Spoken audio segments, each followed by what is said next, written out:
السلام علیکم ورحمۃ اللہ وبرکاتہ۔ 29واں پارہ سورۃ الملک۔ نبی صلی اللہ علیہ وسلم نے فرمایا، بے شک قرآن میں 30 آیات پر مشتمل ایک ایسی سورت ہے جس نے ایک آدمی کے حق میں سفارش کی حتیٰ کہ اس کو بخش دیا گیا۔ نبی صلی اللہ علیہ وسلم نے فرمایا، سورت تبارک عذاب قبر سے بچانے والی ہے۔ نبی صلی اللہ علیہ وسلم اس وقت تک نہ سوتے تھے جب تک کہ سورت السجدہ اور تبارک الذی نہ پڑھ لیتے تھے۔ تبارک الذی بیدہ الملک وہو علی کل شیء قدیر۔ بہت بابرکت ہے وہ ذات جس کے ہاتھ میں تمام بادشاہت ہے اور وہ ہر چیز پر خوب قدرت رکھنے والا ہے۔ یعنی اللہ تعالیٰ کی ذات سب سے زیادہ مبارک ذات ہے اور بہت زیادہ بلند و بالا ذات ہے۔ اس کی خیرات اور انعامات بہت زیادہ ہیں، اس کے احسانات بہت عام ہیں، ہر طرح کا غلبہ اور قدرت اس کے ہاتھ میں ہے، وہ جو چاہے کر سکتا ہے۔ الذی خلق الموت والحیاۃ لیبلوکم ایکم احسن عملا وہو العزیز الغفور۔ وہ جس نے موت اور زندگی کو پیدا کیا تاکہ تمہیں آزمائے کہ تم میں سے کون عمل میں زیادہ اچھا ہے، اور وہ بہت زبردست، بہت بخشنے والا ہے۔ اللہ سبحانہ وتعالیٰ نے انسانوں کے جینے اور مرنے کا سلسلہ اس لیے جاری کیا تاکہ وہ انسانوں کو آزما سکے، انسانوں کا امتحان لے۔ کس بات کا امتحان؟ کہ ان میں سے اچھے عمل کرنے والا کون ہے۔ اللہ سبحانہ وتعالیٰ نے پوری کائنات بنائی اور اس میں سے سب سے بہترین چیز جنت بنائی، پھر اس جنت کے لیے انسان کو پیدا کیا، لیکن اس سے پہلے اس کا امتحان لینے کے لیے یہ دنیا بنائی تاکہ یہاں دیکھا جا سکے کہ کون اس جنت میں جانے کے قابل ہے اور کون نہیں۔ اور وہاں داخلے کے لیے شرط ہے کہ انسان کے عمل اچھے ہوں، احسن عمل ہو۔ ابن قیم کہتے ہیں احسن عمل زیادہ خالص اور زیادہ درست ہوتا ہے، یعنی جو اللہ کے لیے کیا جاتا ہے۔ یہ ایسا عمل ہوتا ہے جو اللہ کی رضا اور اس کی محبت کے موافق ہوتا ہے، یعنی جو وہ پسند کرتا ہے وہ کیا جاتا ہے۔ وہ عمل احسن نہیں ہوتا جو اس سے خالی ہو، اگرچہ وہ بہت زیادہ ہی کیوں نہ ہو۔ تو اللہ سبحانہ وتعالیٰ چاہتا ہے کہ اس کی عبادت ایسے عمل کے ساتھ کی جائے کہ اس سے ہمیں زیادہ سے زیادہ اس کی رضا حاصل ہو، چاہے وہ تھوڑا ہی کیوں نہ ہو، نہ کہ ایسا عمل جو زیادہ تو ہو مگر اللہ کو راضی نہ کرے، اس کا کچھ فائدہ بھی نہیں۔ اسی طرح آسن عمل کی ایک شرط یہ ہے کہ وہ شریعت کے مطابق ہو، سنت کے مطابق ہو۔ اگر ان دونوں شرائط میں سے کوئی ایک شرط بھی نہ ہوئی تو عمل برباد ہو جائے گا، عمل ضائع ہو جائے گا۔ اور وہ العزیز بھی ہے، الغفور بھی، یعنی بے انتہا زبردست اور پوری طرح غالب ہونے کے باوجود اپنی مخلوق کے حق میں غفور الرحیم بھی ہے۔ اور دوسری طرف العزیز کا معنی یہ بھی ہے کہ وہ برے عمل کرنے والوں کو سزا دینے کی پوری قدرت بھی رکھتا ہے۔ کسی میں یہ طاقت نہیں کہ اس کی سزا سے بچ کے کہیں بھاگ جائے، مگر یہ کہ انسان واپس پلٹے اسی کی طرف اور معافی مانگ کر اس کو راضی کر لے۔ الذی خلق 7 سماوات طباقا، وہ جس نے اوپر تلے 7 آسمان پیدا کیے، تم رحمان کی تخلیق میں کوئی خلل نہ دیکھو گے، پھر نگاہ لوٹاؤ، کیا تم کوئی شگاف دیکھتے ہو؟ تفاوت کا مطلب ہے کوئی نقص، کجی، خلل، یعنی آسمان بالکل سموتھ ہے، برابر ہے، ان میں کوئی عیب نہیں، کوئی خلل نہیں۔ اور پھر ثم ارجع البصر کرتین ينقلب الیک البصر خاسئا وهو حسیر، پھر بار بار نگاہ لوٹاؤ، نگاہ ذلیل ہو کر تمہاری طرف پلٹ آئے گی اور وہ تھکی ہوئی ہوگی۔ یعنی تم اللہ سبحانہ وتعالیٰ کی اس عظیم الشان تخلیق کے اندر کسی قسم کا کوئی نقص اور عیب نہیں پاؤ گے۔ وَلَقَدْ زَيَّنَّا السَّمَاءَ الدُّنْيَا بِمَصَابِيحَ، اور یقیناً ہم نے آسمان دنیا کو چراغوں کے ساتھ آراستہ کیا، اور ہم نے انہیں شیاطین کو مار بھگانے کا ذریعہ بنایا، اور ہم نے ان کے لیے بھڑکتی ہوئی آگ کا عذاب تیار کر رکھا ہے۔ ستاروں کی تخلیق کے 3 مقاصد ہیں، یہاں 2 مقاصد بیان کیے گئے ہیں۔ ایک تو آسمانوں کی زینت، کیونکہ وہ چراغوں جیسے آسمان کو رات کے وقت حسن بخشتے ہیں۔ دوسرا یہ کہ شیطان آسمانوں کی طرف جانے کی کوشش کرتے ہیں تو یہ شرارہ بن کے ان کے اوپر گرتے ہیں۔ اور تیسرا مقصد اور جگہ پر بتایا گیا کہ ان سے بحر و بر میں راستوں کی نشاندہی ہوتی ہے۔ لیکن اس کے علاوہ ستاروں سے کوئی قسمت کا حال معلوم کرنا یا ان کی کوئی تاثیر ماننا یہ غلط ہے۔ قتادہ کہتے ہیں جو شخص ان کے علاوہ ستاروں کو کچھ اور سمجھے اس نے غلطی کی اور ہر قسم کی بھلائی سے خود کو محروم کر لیا، اور اس نے ایسے کام کا تکلف کیا جس کا اسے کچھ علم نہیں، کیونکہ نبی صلی اللہ علیہ وسلم نے نجومی کے پاس جانے سے منع کیا۔ اور نجومی کون ہوتے ہیں؟ نجومی کا لفظ نجم سے ہے، نجم ستارے کو کہتے ہیں، یعنی جو ستاروں کی رفتار اور ستاروں کی گردش سے قسمت کا حال بتاتے ہیں جس کی کوئی حقیقت نہیں۔ نبی صلی اللہ علیہ وسلم نے فرمایا جو شخص کسی کاہن یا نجومی کے پاس جائے اور اس کی باتوں کی تصدیق کرے تو گویا اس نے محمد صلی اللہ علیہ وسلم پر نازل ہونے والی شریعت سے کفر کیا۔ وَلِلَّذِينَ كَفَرُوا بِرَبِّهِمْ عَذَابُ جَهَنَّمَ وَبِئْسَ الْمَصِيرُ، اور جن لوگوں نے اپنے رب کا انکار کیا ان کے لیے جہنم کا عذاب ہے اور وہ بہت بری لوٹ کر جانے کی جگہ ہے۔ جب وہ اس میں ڈالے جائیں گے تو اس کا دھاڑنا سنیں گے جبکہ وہ جوش کھا رہی ہوگی۔ شہیق اس آواز کو کہتے ہیں جو گدھا پہلی مرتبہ نکالتا ہے، اور یہ بڑی کبھی آواز ہوتی ہے۔ تو جہنم بھی گدھے کی طرح چیخ چلا رہی ہوگی اور آگ پہ رکھی ہوئی ہانڈی کی طرح جوش مار رہی ہوگی، اور جہنمیوں کی آوازیں بھی یعنی چیخنا بھی گدھے کی آواز کے مشابہ ہوگا، اور یہ انتہائی شدید قسم کی آوازیں ہوں گی۔ تو اس سے اندازہ لگائیں کہ جہنم میں جانے والے آگ کے عذاب میں تو جلیں گئی، اس کے علاوہ جو شور اور جو نوائز پولوشن ہوگی اور جو چیخوں کی آواز ہوگی وہ دل دہلا دینے والی ہوگی، کیونکہ ہر کوئی اس میں دکھ اور تکلیف کی ایسی حالت میں ہوگا جو اس نے اس سے پہلے کبھی نہیں دیکھی ہوگی۔ تکاد تمیز من الغیظ، قریب ہے کہ غصے سے پھٹ جائے۔ جب بھی کوئی گروہ اس میں ڈالا جائے گا اس کے نگران ان سے پوچھیں گے کیا تمہارے پاس کوئی ڈرانے والا نہ آیا تھا؟ یعنی اس دنیا میں کسی نے تمہیں خبردار نہیں کیا تھا کہ آگے آگ ہے، اس سے بچنے کی فکر کرو؟ یہ کہیں گے کیوں نہیں، یقیناً ڈرانے والا ہمارے پاس آیا تھا مگر ہم نے اسے جھٹلا دیا، اور ہم نے کہا کہ اللہ نے کوئی چیز نازل نہیں کی، تم خود بہت بڑی گمراہی میں مبتلا ہو۔ یعنی وہاں وہ اپنی غلطی کا اعتراف کر لیں گے۔ وَقَالُوا لَوْ كُنَّا نَسْمَعُ أَوْ نَعْقِلُ مَا كُنَّا فِي أَصْحَابِ السَّعِيرِ، اور یہ کہیں گے اگر ہم سنتے یا سمجھتے ہوتے تو ہم بھڑکتی ہوئی آگ والوں میں سے نہ ہوتے۔ دنیا میں نصیحت کی طرف توجہ نہ دینے کا یہ نقصان ہے، نصیحت کی بات نہ سننے کا، کیونکہ کیا کہیں گے کاش ہم سن لیتے۔ یعنی سننا سب سے آسان کام ہوتا ہے، پڑھنا یا خود سے کسی چیز کو تلاش کرنا یہ مشکل کام ہے، لیکن اگر کوئی بول رہا ہو تو ہم سن کے آسانی سے بات سمجھ سکتے ہیں۔ تو وہ اس بات پر پچھتائیں گے کہ ہمیں دنیا میں دعوت دی جاتی تھی خیر کی بات سننے کی، لیکن ہم نے ایک نہ سنی، کاش ہم سن لیتے یا ہم کوئی بات سمجھ ہی لیتے تو آج ہم اس بھڑکتی ہوئی آگ میں نہ پڑتے۔ لیکن وہاں افسوس کرنے کا اور حسرت کرنے کا کوئی فائدہ نہ ہوگا، کیونکہ وہاں سے پلٹنا نہیں۔ فَاعْتَرَفُوا بِذَنبِهِمْ فَسُحْقًا لِأَصْحَابِ السَّعِيرِ، یوں ہی اپنے گناہوں کا اعتراف کر لیں گے، بس لعنت ہے بھڑکتی ہوئی آگ والوں کے لیے۔ بے شک جو لوگ اپنے رب سے غائبانہ طور پر ڈرتے ہیں ان کے لیے بخشش اور بہت بڑا اجر ہے۔ یعنی انہوں نے اللہ کو دیکھا نہیں لیکن پیغمبروں کی تصدیق کرتے ہوئے وہ اللہ سے ڈرتے ہیں، اللہ کے عذاب سے ڈرتے ہیں۔ اور اسی طرح ایک اور معنی یہ بھی ہے کہ لوگوں کی نظروں سے چھپ کر، غیب میں غائب ہو کر، خلوتوں میں اللہ سے ڈرتے ہیں اور آنسو بہاتے ہیں۔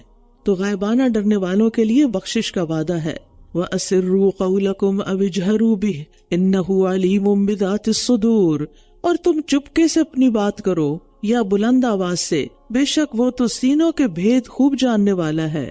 یعنی سب کچھ اللہ کے علم میں ہے، جب وہ دل کی باتیں جانتا ہے تو تمہاری ظاہر میں کی ہوئی باتوں کو کیوں نہ جانے گا۔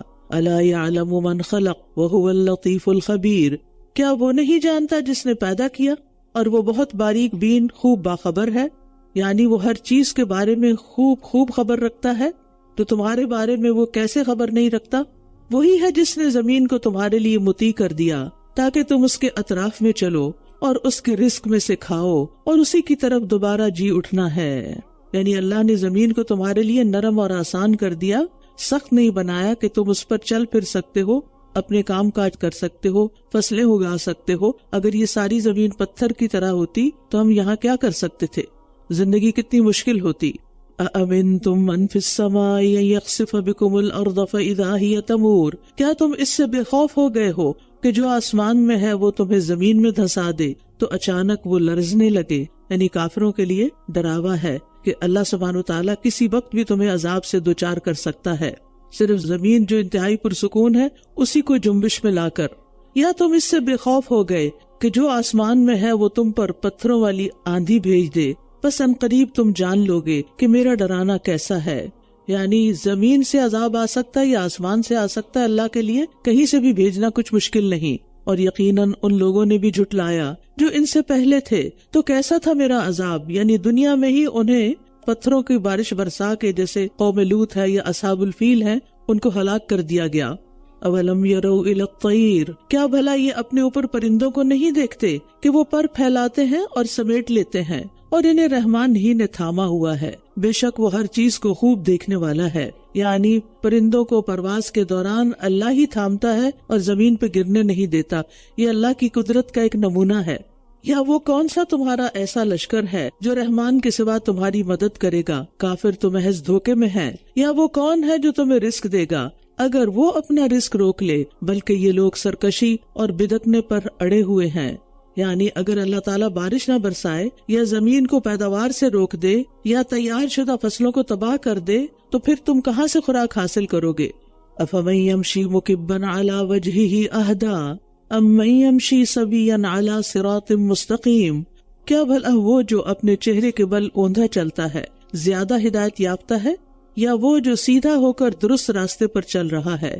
یعنی جو شخص منہ کے بل اوندھا چلے نیچے منہ کر کے، اس کو دائیں بائیں تو کچھ نظر نہیں آئے گا اور وہ ٹھوکریں کھانے سے بھی محفوظ نہیں رہے گا، ایسا شخص منزل تک کیسے پہنچ سکتا ہے؟ تو اسی طرح جو شخص اس دنیا میں ہی کھب کے رہ گیا ہے، اس دنیا ہی میں ساری اس کی دلچسپی ہے، نہ وہ اپنے آگے دیکھتا ہے کہ آگے کیا انجام آ رہا ہے، نہ اپنے دائیں دیکھتا ہے نہ بائیں دیکھتا ہے، پھر ایسا شخص آخرت میں کیسے کامیاب ہوگا جس نے آخرت کو اپنا گول ہی نہیں بنایا؟ جو چیز آپ کو حاصل کرنی ہوتی ہے سب سے پہلے آپ اس کو اپنی نگاہوں کے سامنے رکھتے ہیں، پھر اس کی طرف سفر شروع کرتے ہیں۔ تو جو آخرت کے لیے کوئی تمنا ہی نہیں رکھتا، وہاں کی کچھ تیاری ہی نہیں کرتا، تو پھر وہ کیا حاصل کرے گا؟ آپ کہہ دیجئے وہی ہے جس نے تمہیں پیدا کیا اور اس نے تمہارے کان اور آنکھیں اور دل بنائے، بہت کم تم شکر ادا کرتے ہو۔ قیامت کے دن ان نعمتوں کا حساب ہوگا کہ ان سے کیا کام لیا۔ ہم سب کو انہیں سوچ سمجھ کے استعمال کرنا چاہیے۔ آپ کہہ دیجئے وہی ہے جس نے تمہیں زمین میں پھیلا دیا اور اسی کی طرف تم اکٹھے کیے جاؤ گے، اور یہ کہتے ہیں کہ یہ وعدہ کب پورا ہوگا اگر تم سچے ہو۔ یعنی یہ بات کافر مذاق کے طور پر کہتے تھے کیونکہ وہ قیامت کو دور دراز کی بات سمجھتے تھے۔ آپ کہہ دیجئے بے شک یہ علم تو اللہ ہی کے پاس ہے اور میں تو بس ایک کھلم کھلا ڈرانے والا ہوں۔ پھر جب یہ اسے نزدیک دیکھ لیں گے تو جن لوگوں نے انکار کیا ان کے چہرے بگڑ جائیں گے اور کہہ دیا جائے گا یہ وہی ہے جس کا تم مطالبہ کیا کرتے تھے۔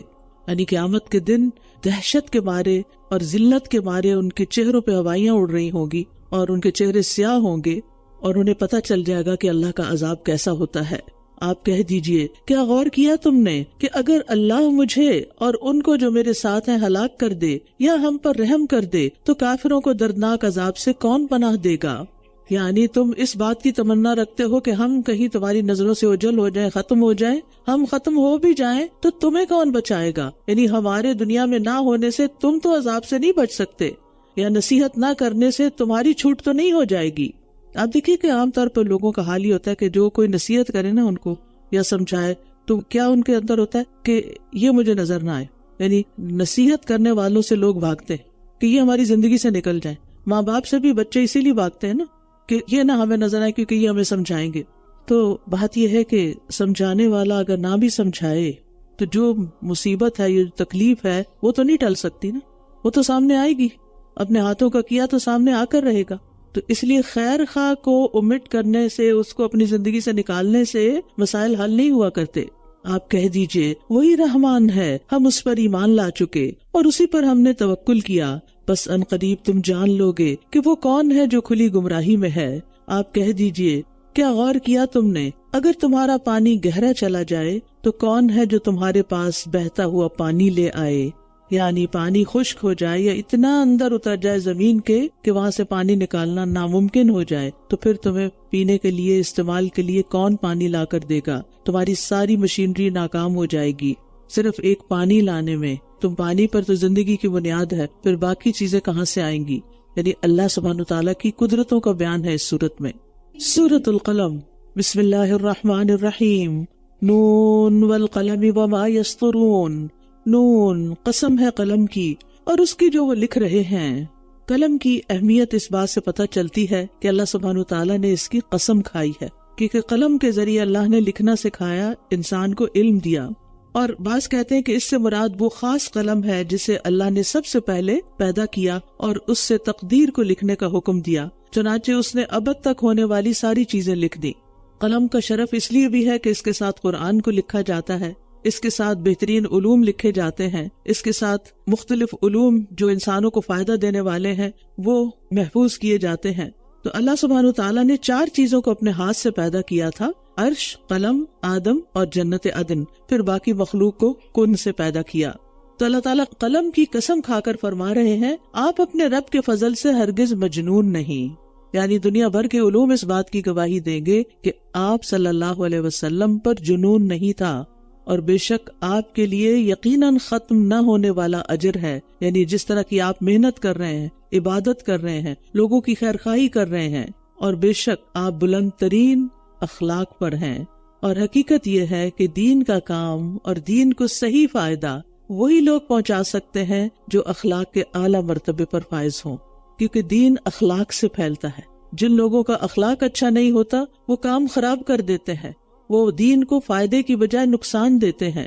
نبی صلی اللہ علیہ وسلم کا اخلاق کیا تھا؟ حضرت عائشہ نے اس کی گواہی دی کہ قرآن آپ کا اخلاق تھا، یعنی آپ نے دنیا کے سامنے محض قرآن کی تعلیم ہی نہیں پیش کی بلکہ خود اس کا مجسم نمونہ بن کے دکھایا۔ جس چیز کا قرآن میں حکم دیا گیا آپ نے خود سب سے بڑھ کر اس پر عمل کیا، جس چیز سے روکا گیا آپ نے خود سب سے زیادہ اس سے اجتناب فرمایا، اور جن اخلاقی صفات کو قرآن میں فضیلت قرار دیا گیا آپ کی ذات میں وہ سب صفات موجود تھی، اور جن چیزوں کو ناپسندیدہ قرار دیا گیا آپ ان سے کوسوں دور تھے۔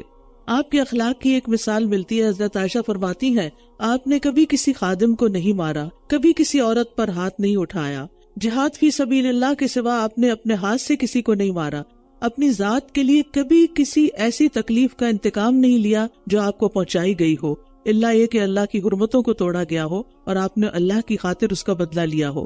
آپ کا طریقہ یہ تھا کہ جب 2 کاموں میں سے ایک کا آپ کو انتخاب کرنا ہوتا تو آپ آسان تر کام کو پسند فرماتے، اللہ یہ کہ وہ کوئی گناہ ہو، اور اگر وہ گناہ کا کام ہوتا تو آپ سب سے زیادہ اس سے دور ہوتے۔ پھر اسی طرح خادموں کے ساتھ، یعنی ایسے طبقات کے ساتھ آپ نے حسن سلوک کیا کہ جو اس معاشرے کے پسے ہوئے لوگ تھے۔ اور پھر یہ کہ اچھا اخلاق کس کا ہے کس کے نہیں، وہ گھر والے سب سے زیادہ بہترین گواہی دے سکتے ہیں۔ حضرت ابو عبداللہ الجدلی کہتے ہیں میں نے عائشہ رضی اللہ عنہا سے کہا کہ رسول اللہ صلی اللہ علیہ وسلم کا اپنے گھر والوں کے ساتھ اخلاق کیسا تھا؟ یہ حضرت عائشہ سے سوال کیا جا رہا ہے۔ آپ یہاں اپنے آپ کو رکھ کے دیکھیے کہ اگر آپ سے کوئی آپ کے گھر والوں کے بارے میں پوچھے یا آپ کے گھر والوں سے آپ کے بارے میں پوچھے تو وہ کیا گواہی دیں گے؟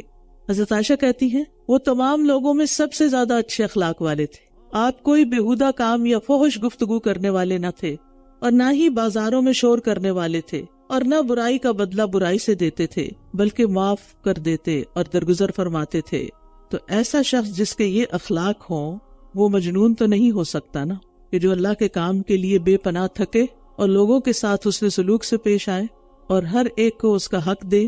مجنون لوگ تو یہ کام نہیں کرتے، اور یہاں اللہ سبحانہ وتعالیٰ خود گواہی دے رہے ہیں وَإِنَّكَ لَعَلَىٰ خُلُقٍ عَظِيمٍ، اور جس کو اللہ کی طرف سے گواہی مل جائے پھر اس میں تو کوئی شک والی بات ہی نہیں رہتی، یہی تو اصل گواہی ہے۔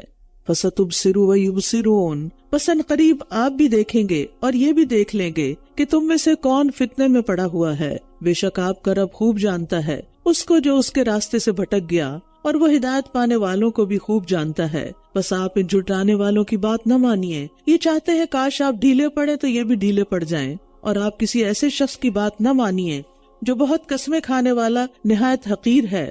دین میں مداہنت کی ممانت ہے۔ مداہنت کیا ہوتا ہے؟ جو کام آپ کر رہے ہیں اس میں ڈھیلے پڑ جائیں تاکہ لوگ مخالفت میں نرمی اختیار کر لیں۔ اور پھر یہاں پر بہت قسمیں کھانے والے کو حقیر کہا گیا ہے، کیونکہ قسمیں وہی کھاتا ہے جو جھوٹا ہوتا ہے۔ جو سچا ہوتا ہے اس کو اپنی سچائی پر ایک کانفیڈنس ہوتا ہے، اسے قسم کھانے کی ضرورت نہیں ہوتی، اور بات بات پہ قسم کھانا ہمارے دین میں ناپسندیدہ ہے۔ تو یہاں ایک خاص شخصیت کی طرف اشارہ کیا جا رہا ہے جس کے آگے بھی کچھ ٹریٹس بتائے جا رہے ہیں کہ وہ بڑا ہی عیب جو ہے، یعنی لوگوں کی خامیاں اور نقص ڈھونڈتا رہتا ہے، بہت زیادہ چغل خوری کرتا پھرتا ہے، ادھر کی بات ادھر لگائی، ادھر کی ادھر لگائی، بھلائی سے بہت روکنے والا، حد سے بڑھنے والا، سخت گناہگار ہے، بد مزاج، اس کے علاوہ بے نسب بھی ہے، اس بنا پر کہ وہ مال اور بیٹوں والا ہے۔ یہاں مناع للخیر کے الفاظ استعمال ہوئے ہیں۔ خیر عربی زبان میں مال کو بھی کہتے ہیں اور بھلائی کو بھی کہتے ہیں۔ اگر مال کے معنی میں لیا جائے تو مطلب ہے کہ سخت بخیل اور کنجوس آدمی ہے، کوٹی کوڑی بھی نہیں دیتا کسی کو، اور اگر نیکی اور بھلائی کے معنی میں لیا جائے تو مطلب یہ کہ وہ ہر نیک کام میں رکاوٹ ڈالتا ہے، تو ایسے کسی شخص کی بات نہیں ماننی آپ نے۔ اور پھر اسی طرح اتل کا مطلب ہے سخت جھگڑالو، بدخلق اور صفاک انسان، اور زنیم ایسے شخص کو کہتے ہیں جو اپنے شر کی وجہ سے مشہور ہو، بد اصل ہو۔ تو یہ جہنمی انسان کی صفات ہے۔ اب وہاں اوپر نبی صلی اللہ علیہ وسلم کا اخلاق بتایا گیا، اور اس کے مقابلے میں آپ کے اوپوننٹس کا، آپ کے مخالفین کے بارے میں بتایا گیا کہ ان کے اخلاق کیا ہیں۔ نبی صلی اللہ علیہ وسلم نے فرمایا، بے شک ہر بد مزاج، اکڑ کر چلنے والا، متکبر، بہت زیادہ مال جمع کرنے والا اور بہت زیادہ بخل کرنے والا، یہ سب لوگ جہنمی ہیں، اور کمزور اور مغلوب لوگ جنتی ہیں۔ اذا تتلی علیہ آیاتنا قال اساطیر الاولین، جب اس پر ہماری آیات پڑھی جاتی ہیں تو کہتا ہے کہ یہ تو پہلوں کی کہانیاں ہیں۔ ان قریب ہم اس کی سونڈ یعنی ناک پر داغ لگائیں گے، یعنی یہ اپنے آپ کو بڑی ناک والا سمجھتا تھا، لیکن اس کو اللہ تعالیٰ ذلیل کر دیں گے، ایسا ذلیل کہ کہیں اس کو سر چھپانے کی جگہ نہ ملے گی۔ بے شک ہم نے انہیں آزمایا ہے جیسے ہم نے باغ والوں کو آزمایا تھا، جب انہوں نے قسم کھائی کہ وہ صبح سویرے اس کا پھل ضرور ہی توڑ لیں گے۔ یعنی یہاں ایک قصہ بتا کے کچھ سبق دیا جا رہا ہے کہ مکہ والوں کی آزمائش ہو رہی ہے اسی طرح جیسے باغ والوں کی آزمائش ہوئی تھی۔ انہوں نے قسم کھا کے بے تکلف کہہ دیا کہ کل ہم اپنے باغ کا پھل توڑ لیں گے، انشاءاللہ نہیں کہا، ولا یستثنون، اور وہ کوئی استثناء نہیں کر رہے تھے، نہیں انشاءاللہ نہیں کہہ رہے تھے۔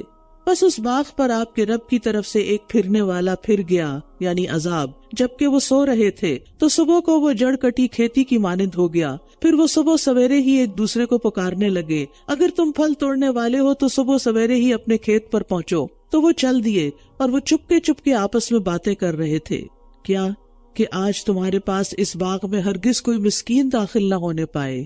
اور وہ پھل توڑنے پر خود کو قادر سمجھتے ہوئے صبح سویرے نکلے۔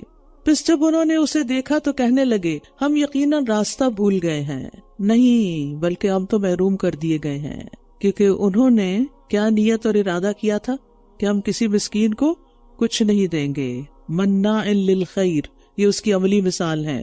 نبی صلی اللہ علیہ وسلم نے فرمایا، اے ابن آدم، ضرورت سے زائد مال خرچ کر دینا تمہارے لیے بہتر ہے، اگر تم اس کو روک لوگے تو تمہارے ہی لیے برا ہوگا، اور گزر بسر جتنا مال رکھنے پر تمہاری کوئی ملامت نہیں، اور دینے کی ابتدا اپنے اہل و عیال سے کرو، اوپر والا ہاتھ نیچے والے ہاتھ سے بہتر ہوتا ہے۔ نبی صلی اللہ علیہ وسلم نے فرمایا حضرت اسماء رضی اللہ عنہا سے، خرچ کرو یا تھوڑا تھوڑا کر کے خرچ کرتی رہو، گن گن کر نہ رکھو ورنہ اللہ بھی تمہیں گن گن کر دے گا۔ رسول اللہ صلی اللہ علیہ وسلم نے یہ بھی فرمایا کہ بے شک اللہ اپنے بندوں کو نفع پہنچانے کے لیے کچھ لوگوں کو بطور خاص نعمتیں عطا کرتا ہے، اگر وہ خرچ کرتے رہے تو وہ انعامات برقرار رہتے ہیں، اور اگر وہ رک جائیں تو وہ ان سے سلب کر کے دوسروں کو عطا کر دیتا ہے۔ مال جو ہے نا، یہ انسان کا بہت بڑا امتحان ہے۔ اللہ جب کسی کو مال دیتا ہے اس لیے نہیں دیتا کہ سارا وہ اپنے اوپر ہی لگا دے، اس لیے بھی دیتا ہے کہ تاکہ وہ ضرورت مندوں پر بھی خرچ کریں، لیکن اگر وہ نہیں خرچ کرتے تو اللہ سبحانہ تعالیٰ وہ کسی اور کو بھی دے سکتا ہے۔ تو اس لیے اس معاملے میں انسان کو بہت محتاط رہنا چاہیے۔ ہم جب کسی پر کچھ خرچ کرتے ہیں تو ہم اس پر احسان نہیں کر رہے ہوتے، دراصل وہ ہم پر احسان کر رہا ہوتا ہے لے کر، کہ ہمیں ثواب کے قابل کر دیا۔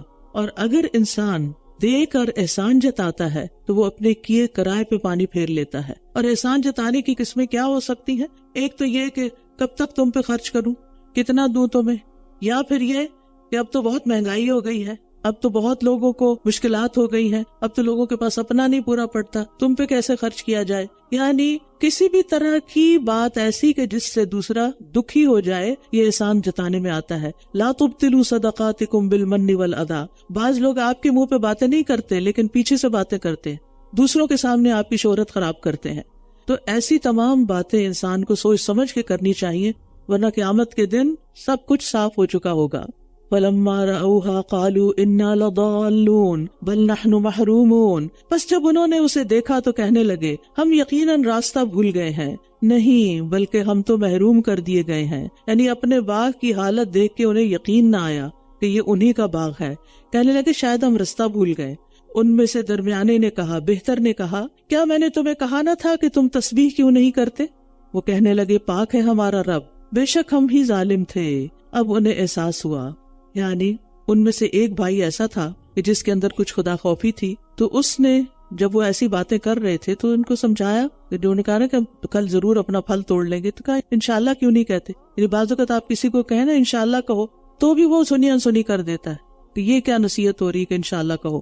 تو اس سے یہ پتہ چلتا ہے کہ تسبیح جو ہے وہ انسان کو مشکلات سے بھی بچاتی ہے. تسبیح کا مطلب اللہ کا ذکر کرنا، یہاں ذکر کے معنوں میں آ رہا ہے.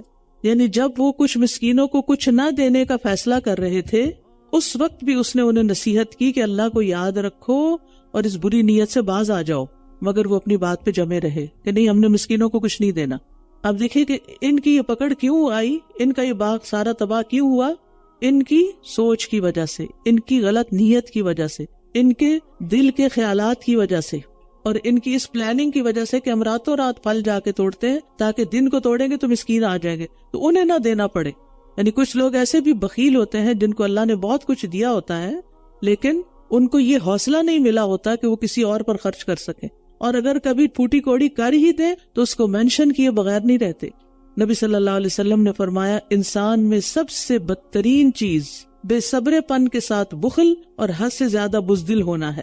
یہاں پر آپ دیکھیں کہ جو شخص ذکر کرتا رہتا ہے، اللہ کو یاد کرتا رہتا ہے، اللہ سے ڈرتا رہتا ہے، اللہ کے بندوں کے اوپر خرچ کرتا رہتا ہے، دین کے کاموں میں خرچ کرتا رہتا ہے، وہ مصائب سے اور مشکلات سے بچا لیا جاتا ہے. تو ہمارا یہ نیکیاں کرنا، چاہے اللہ کا ذکر ہو یا صدقہ خیرات ہو، یہ دراصل ہم ہی کو فائدہ دے رہا ہوتا ہے. پھر وہ آپس میں ایک دوسرے کو ملامت کرتے ہوئے متوجہ ہوئے، کہنے لگے، ہائے افسوس ہم پر، بے شک ہم ہی حد سے بڑھے ہوئے تھے. امید ہے کہ ہمارا رب ہمیں بدلے میں اس سے بہتر عطا کر دے، بے شک ہم اپنے رب ہی کی طرف رغبت کرنے والے ہیں. کذالک العذاب، ایسا ہوتا ہے عذاب. یہ مکہ والوں کو بتایا جا رہا ہے، ایسا ہوتا ہے عذاب کہ اچانک آتا ہے کہ تمہارا گمان بھی نہیں ہوتا اس طرف، اور یقیناً آخرت کا عذاب زیادہ بڑا ہے، کاش یہ جانتے ہوتے. اس کے برعکس متقین، ان کے لیے کیا ہے؟ ان للمتقین عند ربہم جنات النعیم، بے شک متقی لوگوں کے لیے ان کے رب کے ہاں نعمتوں والے باغات ہیں. کیا بھلا ہم فرما برداروں کو مجرموں کی طرح کر دیں گے؟ مالکم، تمہیں کیا ہو گیا ہے؟ کیف تحکمون، تم کیسے فیصلے کرتے ہو؟ کیا تمہارے پاس کوئی کتاب ہے جس میں تم پڑھتے ہو کہ بے شک اس میں تمہارے لیے وہی ہوگا جو تم پسند کرتے ہو؟ کیا تمہارے لیے ہم پر قیامت کے دن تک پہنچنے والی قسمیں ہیں؟ یعنی تم نے قیامت تک کے لیے ہم پر قسم ڈال رکھی ہے کہ بے شک تمہارے لیے ضرور وہی ہوگا جو تم فیصلہ کرو گے. ان سے پوچھئے کہ ان میں سے کون اس کا ضامن ہے، یا ان کے کچھ شریک ہیں، بس چاہیے کہ یہ اپنے شریکوں کو لے آئیں اگر یہ سچے ہیں. یعنی جنت میں داخل کروانے کی ذمہ داری لینے کا دعویٰ بالکل جھوٹا ہے، کوئی کسی کو داخل نہیں کروا سکتا. لہٰذا کوئی یہ نہ سوچے کہ ہم جو مرضی کریں جنت ہمارے لیے. افنجعل المسلمین کالمجرمین، کیا ہم فرما برداروں کو مجرموں کی طرح کر دیں گے؟ یعنی دونوں کا انجام ایک ہی ہو جائے؟ نہیں، دونوں کی جب زندگی ایک طرح کی نہیں تو انجام بھی ایک طرح کا نہیں. یوم یکشف عن ساق ویدعون الی السجود فلا یستطیعون، جس دن پنڈلی کھول دی جائے گی اور وہ سجدوں کی طرف بلائے جائیں گے تو وہ سجدہ نہ کر سکیں گے. یعنی قیامت کے دن ہوگا. خاشعۃ ابصارہم ترہقہم ذلہ وقد کانوا یدعون الی السجود وہم سالمون، ان کی نگاہیں نیچی ہوں گی، ذلت ان پر چھا رہی ہوگی، اور یہ سجدے کے لیے بلائے جاتے تھے جبکہ یہ صحیح سلامت تھے. یعنی دنیا میں صحت مند تھے، توانا تھے، اللہ کی عبادت میں کوئی چیز ان کے لیے مانے نہیں تھی، لیکن دنیا میں یہ اللہ کی عبادت سے دور رہے. سوچے اپنے ان سب پیاروں کا جو نماز نہیں پڑھتے، جو اللہ کی عبادت سے کرنی کتراتے ہیں. ان کو سنائیے یہ آیت کہ جو دنیا میں سجدہ نہیں کرتا، جب قیامت کے دن اللہ تعالیٰ حشر کے میدان میں سجدے کے لیے بلائیں گے تو لوگ سجدہ نہیں کر سکیں گے. ایسے لوگ سجدہ نہیں کر سکیں گے. کیوں؟ اس لیے کہ دنیا میں انہیں سجدے کے لیے کہا جاتا تھا جب وہ بالکل فٹ تھے، اسمارٹ تھے، اور وہ سجدہ نہیں کرتے تھے. حی علی الصلاۃ اور حی علی الفلاح سنتے تھے لیکن جواب نہیں دیتے تھے. رسول اللہ صلی اللہ علیہ وسلم نے فرمایا، قیامت کے دن جب محمد صلی اللہ علیہ وسلم اور ان کی امت باقی رہ جائے گی، رب تبارک و تعالیٰ اپنی صورت میں ان کے پاس تشریف لائے گا اور فرمائے گا، تمہیں کیا ہے، تم کیوں نہیں جا رہے جیسا کہ اور لوگ اپنے معبودوں کی طرف جا رہے ہیں؟ وہ کہیں گے، ہمارا جو معبود ہے ہم اسے دیکھ نہیں رہے. بس اللہ تعالیٰ فرمائے گا، کیا جب تم اسے دیکھ لو گے تو اسے پہچان لو گے؟ تو وہ کہیں گے، بے شک ہمارے اور اس کے درمیان ایک علامت اور نشانی ہے، جب ہم اسے دیکھ لیں گے تو ہم اسے پہچان لیں گے. بس وہ فرمائے گا، وہ کیا علامت ہے؟ تو وہ کہیں گے کہ وہ اپنی پنڈلی کھولے گا. بس اس وقت اللہ تعالیٰ اپنی پنڈلی کھولیں گے تو ہر شخص اسی حال میں جیسا کھڑا ہے ویسے ہی نیچے گر جائے گا، اور وہ لوگ باقی رہ جائیں گے جن کی پشتیں گائے کے سینگوں کی طرح سخت ہو جائیں گی، یعنی بیک بون. وہ سجدہ کرنے کا ارادہ کریں گے مگر کر نہیں سکیں گے جبکہ ان کو سجدے کی طرف صحیح سلامت حالت میں بلایا جاتا تھا۔ اور جہاں تک اللہ تعالیٰ کی پنڈلی کا تعلق ہے تو اس پر ایمان لانا ضروری ہے، بلا کیف اور بلا شبہ کہ یہ ہے اور ایسا ہوگا۔ کیفیت کیا ہوگی یہ ہم نہیں جانتے، بس چھوڑ دو مجھے اور اسے جو اس کلام کو جھٹلاتا ہے، ہم ضرور انہیں آہستہ آہستہ تباہی کی طرف اس طرح لے جائیں گے کہ یہ جانتے بھی نہ ہوں گے۔ سفیان ثوری کہتے ہیں کہ ہم ان پر نعمتوں کی فراوانی کر دیں گے اور انہیں نعمتوں پر شکر ادا کرنا فراموش کروا دیں گے۔ خوب دیں گے لیکن وہ شکر ادا نہیں کریں گے۔ حسن کہتے ہیں کتنے ہی لوگ ہیں جن پر احسان کر کے ان کو ڈیل دی گئی، پھر ان کو پکڑ لیا گیا، اور کتنے ہی ایسے لوگ ہیں جن کی تعریف کر کے ان کو فتنے میں ڈالا گیا، اور کتنے ہی ایسے لوگ ہیں جن کے عیبوں پر پردہ ڈال کر انہیں دھوکے میں ڈالا گیا۔ ابو روک کہتے ہیں جب بھی انہوں نے کوئی نئی غلطی کی، ہم نے انہیں نئی نعمت عطا کر دی اور انہیں معافی مانگنا فراموش کرا دیا۔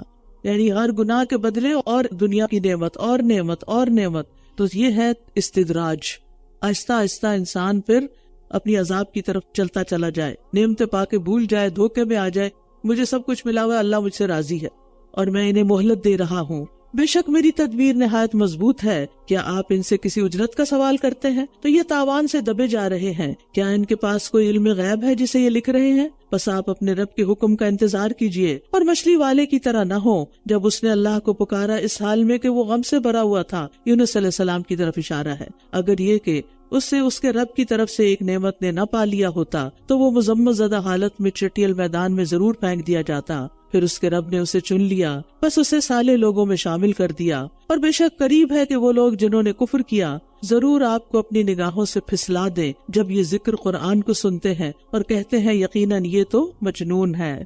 یعنی آپ کی تبلیغ میں رکاوٹ ڈالنے کے لیے آپ کو گھورنے لگتے ہیں، نظریں گاڑ کر آپ کو دیکھتے ہیں تاکہ مروب ہو جائیں آپ ان کی نگاہوں سے اور اس کام کو چھوڑ دیں۔ پھر دوسروں کو بتاتے ہیں کہ یہ تو بڑا دیوانہ انسان ہے، مجنون ہے۔ اور یہاں اس آیت سے بھی پتہ چل رہا ہے کہ نظر کا لگنا برحق ہے۔ نظر ایک تیر ہوتا ہے جو ایک حاسد کی نگاہ سے نکلتا ہے اور محسود کو جا چبھتا ہے۔ حدیث میں آتا ہے بے شک نظر بد آدمی کو اللہ کے حکم سے دیوانہ کر دیتی ہے۔ نبی صلی اللہ علیہ وسلم جنوں اور انسانوں کی نظر بد سے پناہ مانگا کرتے تھے، یہاں تک کہ معوذتین نازل ہو گئیں، پھر آپ نے انہیں پڑھنا شروع کر دیا۔ اس میں آپ دیکھیں کہ آخر میں جو حضرت یونس کا واقعہ آیا نا مختصر سا، تو یونس علیہ السلام کی نجات بھی کس کلمے سے ہوئی تھی؟ لا الہ الا انت سبحانک انی کنت من الظالمین۔ اور یہ باغ والوں نے بھی کیا کہا؟ انا کنا ظالمین، کہ ہماری غلطی۔ جب انسان اپنی غلطی مان لیتا ہے اور اس فریب سے نکل آتا ہے جس میں شیطان نے اس کو ڈالا ہوا ہوتا ہے تو پھر اللہ تعالیٰ بھی اس کو معاف کر دیتا ہے۔ وما هو الا ذکر للعالمین، اور یہ قرآن تو تمام جہان والوں کے لیے ایک نصیحت ہے۔ سورۃ الحاقہ، الحاقہ ما الحاقہ وما ادراک ما الحاقہ، حق ہونے والی، کیا ہے وہ حق ہونے والی، اور کیا چیز بتائے آپ کو کہ کیا ہے وہ حق ہونے والی۔ اشارہ ہے قیامت کی طرف کہ وہ بالکل برحق خبر ہے اور ایک دن ضرور اس کی حقیقت نظر آ جائے گی، لیکن ساری قوموں نے اس کو جھٹلا دیا اور برے انجام سے دوچار ہوئے۔ کذبت ثمود وعاد بالقارعہ، ثمود اور عاد نے اس کھٹکھٹانے والی قیامت کو جھٹلا دیا، بس رہے سمود تو وہ حد سے بڑھ جانے والی ایک آواز سے ہلاک کر دیے گئے، اور رہے عاد تو وہ ایک سرکش یخ بستہ آندھی سے ہلاک کر دیے گئے۔ یعنی ایسی آندھی تھی عاتیہ جو کسی کے قابو میں آنے والی نہیں تھی، انتہائی تیز و تند بے قابو ہوا جس کے ذریعے قوم ہود کو ہلاک کیا گیا۔ اس نے اسے ان پر مسلسل 7 راتیں اور 8 دن تک مسلط کیے رکھا، بس آپ اس میں لوگوں کو دیکھتے اس طرح پچھڑے پڑے ہیں گویا کہ وہ کھجور کے کھوکھلے تنے ہوں۔ یعنی اٹھا اٹھا کے ان کو پھینکا تو ان کی گردنیں جسم سے الگ ہو گئیں۔ تو کیا آپ ان میں سے کسی کو باقی بچا دیکھتے ہیں؟ اور فرعون نے اور اس سے پہلے کے لوگوں نے اور الٹا دی جانے والی بستیوں نے خطاؤں کا ارتکاب کیا تھا، یہ سب خطا کار تھے، بس انہوں نے اپنے رب کے رسول کی نافرمانی کی اور یہ سب سے بڑی خطا تھی۔ تو اس نے انہیں سخت گرفت میں پکڑا، جب پانی میں طغیانی آ گئی تو ہم نے تمہیں کشتی میں سوار کر دیا، نوح علیہ السلام کی کشتی، تاکہ ہم اسے تمہارے لیے ایک یاد دہانی بنا دیں اور یاد رکھنے والا کان اسے یاد رکھے۔ یعنی کافروں کی ہلاکت اور مومنوں کی نجات میں عقل والوں کے لیے عبرت اور نصیحت ہے، نشانی ہے۔ وَإِذَا نُفِخَ فِي الصُّورِ نَفْخَةٌ وَاحِدَةٌ، پھر جب سور میں ایک بار پھونک مار دی جائے گی اور زمین اور پہاڑ اٹھا لیے جائیں گے، پھر وہ دونوں ایک ہی چوٹ میں ریزہ ریزہ کر دیے جائیں گے، تو اس دن واقع ہونے والی قیامت واقع ہو جائے گی، اور آسمان پھٹ جائے گا، تو اس دن وہ بہت کمزور ہو جائے گا، اور فرشتے اس کے کناروں پر ہوں گے، اور آپ کے رب کا عرش اس دن 8 فرشتے اپنے اوپر اٹھائے ہوئے ہوں گے۔ یعنی قیامت کے دن آسمان ٹکڑے ٹکڑے ہو جائے گا۔ ذرا امیجن کریں، اس وقت دیکھیں سامنے نظر بھی آ رہا ہے، یہ آسمان ٹکڑے ٹکڑے ہو جائے، یہ ساری چھت ٹوٹ جائے، حال کیا ہوگا؟ اور جو آسمان پر مخلوق ہے وہ کدھر جائے گی؟ فرمایا کہ وہ کناروں پر آ جائے گی، اور پھر آسمان پھٹنے سے پہلے اللہ کے حکم سے فرشتے زمین پر بھی اتر آئیں گے جہاں پر حساب کتاب ہوگا، اور کچھ مخصوص فرشتوں نے عرش کو اپنے اوپر اٹھایا ہوا ہوگا، اور اس عرش سے مراد وہ عرش جو فیصلوں کے لیے زمین پر رکھا جائے گا، جس پر اللہ تعالیٰ نزول فرمائے گا۔ یومئذ تعرضون، اس دن تم سب رب کے سامنے پیش کیے جاؤ گے۔ وہ حاضری کا دن ہے، پیشی کا دن ہے، تمہاری کوئی پوشیدہ بات چھپی نہ رہے گی۔ اللہ اکبر!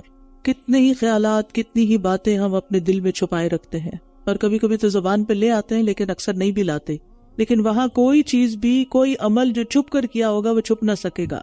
تو رہا وہ جسے اس کی کتاب اعمال اس کے دائیں ہاتھ میں دی گئی، تو وہ کہے گا لو پڑھو میری کتاب، یعنی ہر ایک کو خوشی خوشی اپنا اعمال نامہ دکھائے گا، کیونکہ وہ بہت خوبصورت ہوگا، اچھے اعمال سے پر ہوگا۔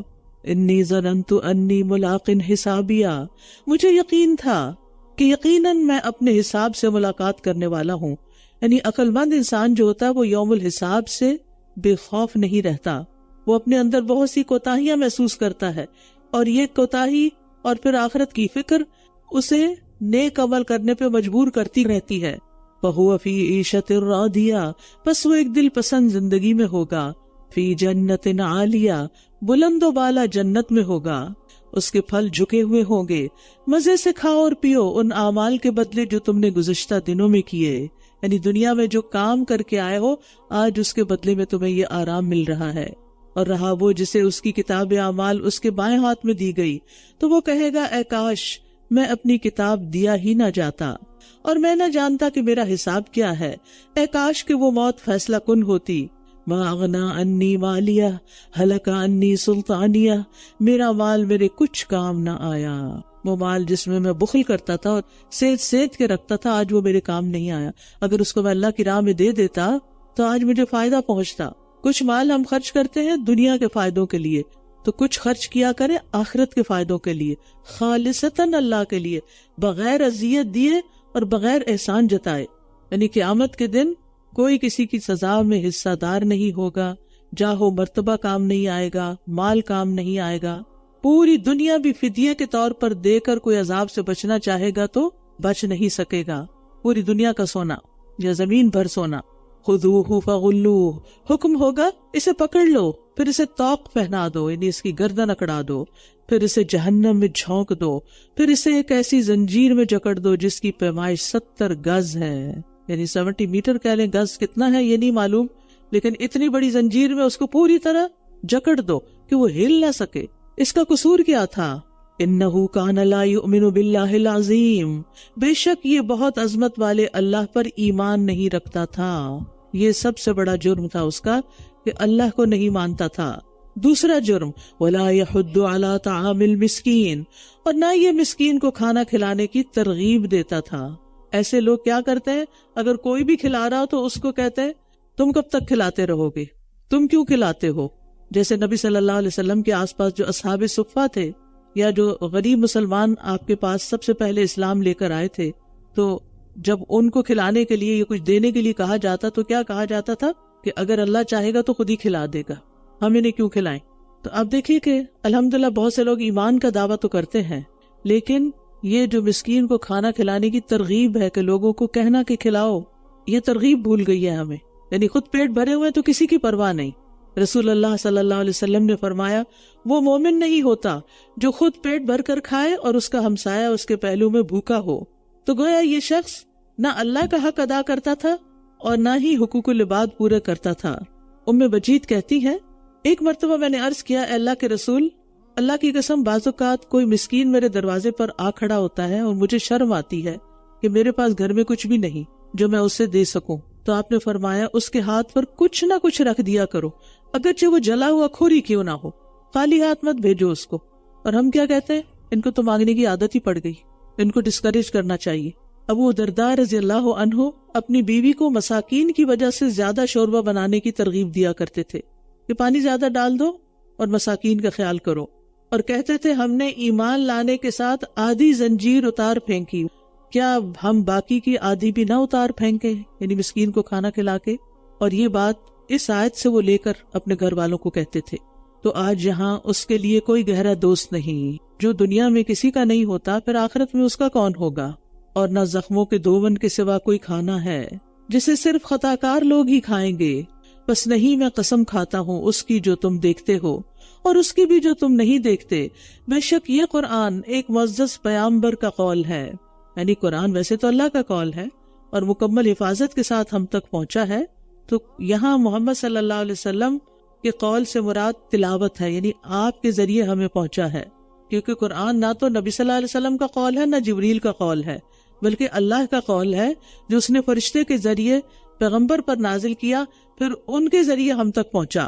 وما هو بقول شاعر قلیلا ما تؤمنون، اور یہ کسی شاعر کا قول نہیں، کتنا کم تم ایمان لاتے ہو، اور نہ ہی یہ کسی کاہن کا قول ہے، کتنی کم تم نصیحت لیتے ہو، یہ تو تمام جہانوں کے رب کی طرف سے نازل کردہ ہے، اور اگر یہ رسول ہم پر کچھ باتیں گھڑ لیتا یقیناً ہم اس کا داہنا ہاتھ پکڑ لیتے، پھر ضرور ہم اس کی رگے جان کاٹ ڈالتے۔ یعنی پیغمبر نے جو کچھ پہنچایا بالکل صحیح پہنچایا، اگر کوئی جھوٹ باندھتے ہم پر تو پھر ہم نہ چھوڑتے۔ فما منکم من احد عنہ حاجزین، پھر تم میں سے کوئی بھی ہمیں اس سے روکنے والا نہ ہوتا، اور بے شک یہ قرآن متقی لوگوں کے لیے ایک نصیحت ہے، اور بے شک ہم خوب جانتے ہیں کہ تم میں سے کچھ لوگ اس کو جھٹلانے والے ہیں، اور بے شک یہ جھٹلانا کافروں کے لیے یقیناً حسرت کا سبب ہوگا۔ وَإِنَّهُ لَحَقُّ الْيَقِينِ فَسَبِّحْ بِاسْمِ رَبِّكَ الْعَظِيمِ، اور بے شک یہ یقینی حق ہے، بس آپ اپنے رب کے نام کی تسبیح کیجئے جو بڑی عظمت والا ہے۔ رسول اللہ صلی اللہ علیہ وسلم کثرت کے ساتھ یہ کلمہ پڑھتے تھے، سبحان اللہ وبحمدہ استغفر اللہ واتوب الیہ، سبحان اللہ وبحمدہ استغفر اللہ واتوب الیہ۔ تو یہ کلمات ڈیلی بیسس پر آپ کی زندگی میں شامل ہونے چاہیے۔ اس وقت چونکہ کھانا کھلانے کی بات اور مساکین کو کھانا کھلانے کی بات ہوئی، تو آسیہ بتا رہی ہیں کہ اس وقت یہاں کا بھی لوکل جو فوڈ ڈرائیو ہے وہ ماشاءاللہ کافی زیادہ گیا۔ بات یہ ہے کہ یہاں کا جو فوڈ بینک ہے اس میں بھی شارٹیج ہے، اور جو پاکستان میں رمضان راشن مساکین کو بانٹا جاتا ہے اس میں بھی بہت شارٹیج ہے۔ تو رمضان میں تو اور بھی زیادہ کھانا کھلانے کی ترغیب ہے، اس لیے ہم صرف خود ہی نہ کھاتے رہیں بلکہ اوروں کو کھلانے کا ذریعہ بھی بنے، تو جو جہاں کے لیے بھی دینا چاہتا ہو وہ دے سکتا ہے۔ سورۃ المعارج، بسم اللہ الرحمن الرحیم۔ سأل سائل بعذاب واقع للکافرین لیس لہ دافع، ایک سوال کرنے والے نے اس عذاب کا سوال کیا جو واقع ہونے والا ہے، کافروں کے لیے جسے کوئی دفع کرنے والا نہیں۔ کہتے ہیں کہ یہ نضر بن حارث یا ابو جہل تھا جس نے کہا تھا کہ اللہ اگر یہ حق ہے تو پھر ہم پر پتھروں کی بارش برسا یا عذاب علیم لے آ، تو وہ شخص پھر خود عذاب کا شکار ہوا۔ اللہ کی طرف سے جو عروج یعنی بلندیوں والا ہے، عروج درجات والا، بلندیوں والا، جس کی طرف فرشتے چڑھتے ہیں، یعنی اس آیت سے ہم اللہ تعالیٰ کے بلند ہونے کو سمجھ سکتے ہیں، اور ایسا کرنا ایمان کی علامت ہے۔ اور واقع معراج میں اللہ کے علو کا ذکر بھی آتا ہے۔ نبی صلی اللہ علیہ وسلم نے واقع معراج کا ذکر کرتے ہوئے فرمایا، پھر ہمیں 7ویں آسمان کی طرف چڑھایا گیا، تو جبریل علیہ السلام نے دروازہ کھولنے کے لیے کہا تو پوچھا گیا کون ہے، تو یہ سب آپ صلی اللہ علیہ وسلم تعرج یعنی یارجو عروج معراج چڑھ رہے تھے، اوپر گئے ہیں۔ اس لیے ہمیں یہ نہیں سوچنا چاہیے کہ اللہ تعالیٰ یہاں اور وہاں ہے اور اس کے لیے کوئی ڈائریکشن نہیں، وہ بلندی والا ہے، اوپر ہے۔ فرشتے اور روح اس کی طرف ایک ایسے دن میں چڑھتے ہیں جس کی مقدار 50,000 سال ہے، لیکن وہ پلک جھپکنے میں پہنچ جاتے ہیں۔ بس آپ صبر کیجئے، خوبصورت صبر، صبر جمیل۔ صبر جمیل یہ ہوتا ہے کہ بے صبری کا مظاہرہ نہ کرے انسان، شکوہ شکایت نہ کرے اور جلد بازی نہ کرے، اور اس کے ساتھ اخلاق اور رواداری کا مظاہرہ کرے۔ انہم یرونہ بعیدا ونراہ قریبا، بے شک یہ اس کو بہت دور دیکھتے ہیں اور ہم اسے قریب دیکھ رہے ہیں۔ جس دن آسمان تیل کی تلچٹ کی طرح ہو جائے گا اور پہاڑ دھنکی ہوئی اون کی طرح ہو جائیں گے، اور کوئی گہرا دوست کسی گہرے دوست کو نہ پوچھے گا، کوئی کسی کے کام نہیں آئے گا۔ کیوں؟ اس لیے کہ ہر ایک کو اپنی پڑی ہوگی، وہ ایک دوسرے کو دکھائے جائیں گے۔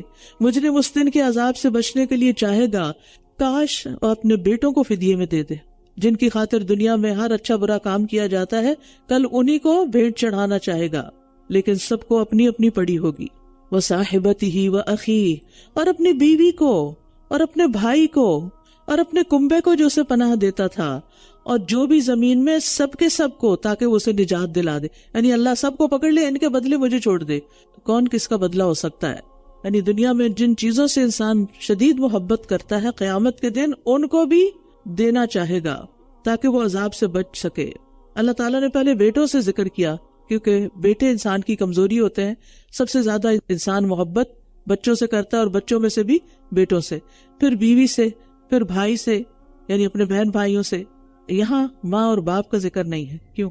جہاں وہ آتی ہے نا آیت کہ وہ بھاگے گا سب سے، وہاں سب کا آتا ہے، لیکن یہاں ماں باپ کا نہیں آتا، کیونکہ وہ انسان کو بہرحال دنیا میں لانے کا سبب بنے ہیں۔ کلا انہا لظا، ہرگز نہیں، بے شک وہ شعلے والی آگ ہے جو منہ اور سر کی کھال کو کھینچنے والی ہے، یعنی انسان کی ہڈیوں کا صرف ڈھانچہ رہ جائے گا۔ وہ ہر اس شخص کو پکارے گی جس نے پیٹھ پھیری اور منہ موڑا، آگ پیچھے پڑے گی، اور مال جمع کیا پھر سمیٹ کر رکھا، یعنی دنیا میں حق سے منہ موڑا، اپنے خزانے سنبھال کے رکھے، خیر کے کاموں میں خرچ نہیں کیا، تو ایسے انسان کو جہنم خود پکارے گی۔ ان الانسان خلق ہلوعا، بے شک انسان تھوڑ دلا پیدا کیا گیا ہے۔ اذا مسہ الشر جزوعا، جب اسے تکلیف پہنچتی ہے تو بہت جزا فضا کرتا ہے۔ محمد بن کعب کہتے ہیں کہ بری بات منہ سے نکالنا اور اللہ سے بدگمانی کرنا، یہ جزا فضا ہوتا ہے۔ مصیبت کے موقع پر جزا فضا کی آواز ملعون ہے۔ وَإِذَا مَسَّهُ الْخَيْرُ مَنُوعًا، اور جب اسے بھلائی پہنچتی ہے تو بہت روکنے والا بن جاتا ہے، سوائے ان نمازیوں کے جو اپنی نمازوں پر ہمیشگی اختیار کرنے والے ہیں۔ جو حقیقی نمازی ہیں ان کے اندر یہ بخل نہیں ہوتا، وہ اچھی صفات والے ہوتے ہیں۔ اور یہاں دائمون کی بات آ رہی، یعنی نماز میں کبھی انہوں نے کوتاہی نہیں کی، ہمیشہ پابندی کے ساتھ پڑھتے ہیں۔ دنیا کی کوئی مشغولیت انہیں نماز سے نہیں روکتی، نماز کے وقت میں وہ صرف نماز ہی کا شوق رکھتے ہیں۔ تو ایسے نمازی جو ہیں وہ دنیا کے مال میں بخل نہیں کرتے، کیونکہ مال کو روکنے میں شر ہے، اور مال کو روک رکھنے والے کے لیے فرشتے بد دعا کرتے ہیں کہ اللہ روک رکھنے والے کے مال کو ضائع فرما دے۔ والذین فی اموالہم حق معلوم للسائل والمحروم، اور وہ جن کے مالوں میں ایک مقرر حق ہے سوال کرنے والوں کے لیے اور محروم کے لیے۔ اس میں صدقات واجبہ اور نافلہ دونوں شامل ہیں۔ اور محروم جو رزق سے محروم ہے، یا بہت کچھ تھا لیکن کوئی آفت آئی تو سب کچھ چلا گیا، وہ بھی محروم ہو گیا۔ نبی صلی اللہ علیہ وسلم کسی مانگنے والے کو خالی ہاتھ نہیں لوٹایا کرتے تھے۔ والذین یصدقون بیوم الدین، اب یہ جو کہا نا مال میں حق تھا، ان کے مالوں میں سوالی اور محروم کا حق تھا، یعنی جو مانگے ان کا بھی حق، اور جو نہ مانگے لیکن آپ ان کی ضرورت محسوس کر لیں تو ان کا بھی وہ حق ہوتا ہے۔ اور جب آپ دیں تو آپ سمجھے یہ میں کسی کو اس کا حق دے رہی ہوں، گویا آپ پر کوئی قرضہ تھا جسے آپ لوٹا رہے ہوں۔ والذین یصدقون بیوم الدین، اور وہ جو بدلے کے دن کی تصدیق کرتے ہیں، اور وہ جو اپنے رب کے عذاب سے ڈرنے والے ہیں، بے شک ان کے رب کا عذاب بے خوف ہونے کی چیز نہیں ہے، یعنی اللہ کے عذاب سے کبھی بھی انسان کو بے خوف نہیں ہونا چاہیے۔ اور وہ جو اپنی شرمگاہوں کی حفاظت کرنے والے ہیں، سوائے اپنی بیویوں کے یا جن کے مالک ان کے دائیں ہاتھ ہیں، تو بے شک وہ ملامت زدہ نہیں ہے۔ پھر جو کوئی اس کے علاوہ راہ تلاش کرے گا تو یہی لوگ حد سے بڑھنے والے ہیں، زیادتی کرنے والے ہیں۔ اور وہ جو اپنی امانتوں اور اپنے وعدوں کی نگرانی کرنے والے ہیں، یعنی لوگوں کی امانتوں میں خیانت نہیں کرتے اور لوگوں سے کیا ہوا عہد نہیں توڑتے بلکہ اس کی پاسداری کرتے ہیں۔ اور وہ جو اپنی گواہیوں پر قائم رہنے والے ہیں، یعنی صحیح ادا کرتے ہیں، چاہے اس کی زد میں ان کے قریبی رشتہ داری کیوں نہ آ جائے، اور گواہیوں کو چھپاتے بھی نہیں اور نہ ہی ان میں تبدیلی کرتے ہیں۔ والذین هم علی صلاتہم یحافظون، اور وہ جو اپنی نمازوں کی حفاظت کرتے ہیں۔ ایک ہے دوام، نماز میں دوام، کنسسٹنسی، اور ایک ہے حفاظت، یہ دو الگ چیزیں ہیں۔ دوام کا مطلب یہ ہے کہ وہ نماز کو چھوڑ کر کسی بھی مصروفیت میں مشغول نہیں ہوتے، اور محافظت کا کیا معنی ہے؟ ان امور کا خیال رکھتے ہیں جن کے بغیر نماز ہوتی ہی نہیں۔ تو ہمیں نمازوں کے اوقات کا بھی خیال رکھنا چاہیے، نماز کے وقت سوئے نہیں رہنا چاہیے۔ ہم بڑی آسانی سے بہانہ کر دیتے ہیں، وہ میری آنکھ نہیں کھلی تھی۔ اگر آپ نے ٹریول کرنا ہو تو آپ ایسے ہی سو جائیں کہ بغیر الارم لگائے، خود ہی اٹھ جاؤں گی، اور صبح جب ٹرین یا پلین مس ہو تو کہیں او ہو سوری میری آنکھ لگ گئی تھی۔ نماز کو تم اتنا ہلکا لیتے ہیں، پلین مس ہونے کا اتنا بڑا نقصان نہیں جتنا ایک نماز جانے کا نقصان ہو سکتا ہے۔ اولئک فی جنات مکرمون، یہی لوگ جنت کے باغوں میں عزت دیے جانے والے ہیں۔ تو کیا ہے ان لوگوں کو جنہوں نے کفر کیا کہ وہ آپ کی طرف دوڑے چلے آ رہے ہیں دائیں اور بائیں سے گروہ در گروہ ہو کر، کیا ان میں سے ہر شخص یہ طمع رکھتا ہے کہ وہ نعمتوں والی جنت میں داخل کیا جائے گا؟ یہ نبی صلی اللہ علیہ وسلم کے زمانے کے کفار کا ذکر ہے کہ وہ آپ کی مجلس میں دوڑتے دوڑتے آتے لیکن آپ کی باتیں سن کر عمل کرنے کی بجائے ان کا مذاق اڑاتے اور ٹولیوں میں بٹ جاتے اور دعویٰ کرتے کہ اگر مسلمان جنت میں گئے تو ہم ان سے پہلے جائیں گے۔ تو اس بات کی تردید کی گئی یہاں، کلا ہرگز نہیں، بے شک ہم نے انہیں اس چیز سے پیدا کیا جس کو وہ جانتے ہیں۔ یعنی انسان اپنی اوریجن پہ غور کرے کہ مٹی سے نطفہ بنا اور پھر نطفے سے کئی سٹیجز کو بدل کر وہ دنیا میں آیا، تو تکبر کس بات کا؟ بے شک ہم نے انہیں اس چیز سے پیدا کیا جس کو وہ جانتے ہیں، بس نہیں میں مشرقوں اور مغربوں کے رب کی قسم کھاتا ہوں کہ ہم یقیناً قدرت رکھنے والے ہیں۔ کس بات پر قدرت؟ کہ ان کی جگہ ان سے بہتر لوگ لے آئیں اور ہم عاجز ہونے والے نہیں۔ یعنی اے اہل مکہ اگر تم نہیں مانو گے تو اللہ تعالیٰ بدل کر تمہاری جگہ نئی قوم لے آئے گا اور وہ پوری طرح اس پر قادر ہے۔ بس آپ انہیں چھوڑ دیجئے کہ یہ بحث و مباحثہ کریں اور کھیلتے رہیں یہاں تک کہ اپنے اس دن کو جا ملے جس کا یہ وعدہ دیے جاتے ہیں۔ تو یہاں دیکھیے نبی صلی اللہ علیہ وسلم کو تسلی دی جائے، فذرہم، آپ چھوڑ دیں ان کو، جانے دیں ان کو، جو کرتے ہیں کرنے دیں، ایک دن تو انہوں نے ہمارے پاس بھی آنا ہے نا، پھر ہم انہیں سب بتا دیں گے کہ انہوں نے کیا کیا۔ جس دن وہ قبروں سے دوڑتے ہوئے نکلیں گے گویا کہ وہ اپنے بتوں کے استھانوں کی طرف دوڑ رہے ہوں۔ بتوں کے استھان وہ جگہ ہیں جہاں پر لوگ دوڑ دوڑ کر جاتے ہیں کہ کون بت کو پہلے بوسہ دے گا۔ تو اسی طرح قیامت کے دن لوگ قبروں سے بھی ایسی تیزی کے ساتھ نکلیں گے۔ خاشعۃ ابصارہم ترہقہم ذلہ، ان کی نگاہیں جھکی ہوئی ہوگی، ذلت ان پر چھا رہی ہوگی۔ یہ وہ دن ہے جس کا وہ وعدہ کیے جاتے تھے۔ سورۃ نوح، بسم اللہ الرحمن الرحیم۔ انا ارسلنا نوحا الی قومہ ان انذر قومک من قبل ان یأتیہم عذاب علیم۔ بے شک ہم نے نوح کو اس کی قوم کی طرف بھیجا کہ اپنی قوم کو خبردار کرو اس سے پہلے کہ ان کے پاس دردناک عذاب آ جائے۔ سب سے پہلے رسول اور اولو العزم پیغمبر ہیں نوح علیہ السلام، جنہیں اپنی قوم کی ہدایت کے لیے اللہ نے مبعوث کیا۔ اس نے کہا، اے میری قوم، بے شک میں تمہیں صاف صاف خبردار کرنے والا ہوں کہ تم اللہ کی عبادت کرو اور اس سے ڈرو اور میری اطاعت کرو۔ یعنی عبادت اللہ کی اور اطاعت پیغمبر کی، کیونکہ آپ اللہ کی طرف بلانے والے تھے، آپ اللہ کے رسول تھے۔ نتیجہ کیا نکلے گا؟ فائدہ کیا ہوگا؟ وہ تمہارے گناہوں کو بخش دے گا اور تمہیں ایک مقرر وقت تک مہلت دے گا۔ بے شک جب اللہ کا مقرر وقت آ جاتا ہے تو وہ مؤخر نہیں کیا جاتا۔ کاش تم جانتے ہوتے، یعنی عذاب آ گیا تو پھر تمہیں ڈھیل نہیں ملے گی۔ اس نے کہا، اے میرے رب، بے شک میں نے اپنی قوم کو رات اور دن پکارا، بس میری پکار نے ان کے فرار میں ہی اضافہ کیا، اور جب بھی میں نے انہیں پکارا تاکہ تو انہیں بخش دے، انہوں نے انگلیاں اپنے کانوں میں ٹھونس لیں اور انہوں نے اپنے کپڑے اوڑھ لیے اور اصرار کیا اور بہت بڑا تکبر کیا۔ یعنی جتنا انہیں پکارتے گئے اتنا ہی وہ دور بھاگتے گئے۔ اور وہ منہ کیوں ڈھکتے تھے؟ کیونکہ وہ آپ کی بات سننا تو درکنار، آپ کی شکل دیکھنا بھی پسند نہیں کرتے تھے۔ لہٰذا جب نوح علیہ السلام کہیں نظر آتے تو منہ موڑ کے کپڑا ڈال کے چلے جاتے یا اپنے آپ کو چھپا کے نکل جاتے کہ پھر نہ ہمیں کچھ کہیں، یعنی اسکیپ کرنے کے لیے۔ پھر میں نے انہیں بلند آواز سے پکارا، پھر میں نے انہیں علانیہ دعوت دی اور ان سے نہایت رازدارانہ انداز میں بھی بات کی، یعنی 1-on-1 بیس پر ڈسکس بھی کیا، بلند آواز سے بھی خطبہ دیا، اجتماعات اور مجالس میں انہیں دعوت دی، گھروں میں فردن فردن جا کے بھی بات کی۔ فَقُلْتُ اسْتَغْفِرُوا رَبَّكُمْ إِنَّهُ كَانَ غَفَّارًا يُرْسِلِ السَّمَاءَ عَلَيْكُمْ مِدْرَارًا، تو میں نے کہا اپنے رب سے بخشش مانگو، یقیناً وہ بہت بخشنے والا ہے، وہ تم پر آسمان سے خوب بارش برسائے گا۔ یہ استغفار کے فائدے ہیں، کیونکہ استغفار سے گناہ معاف ہوتے ہیں، اللہ کی رحمتیں آتی ہیں۔ اور کیا ملے گا؟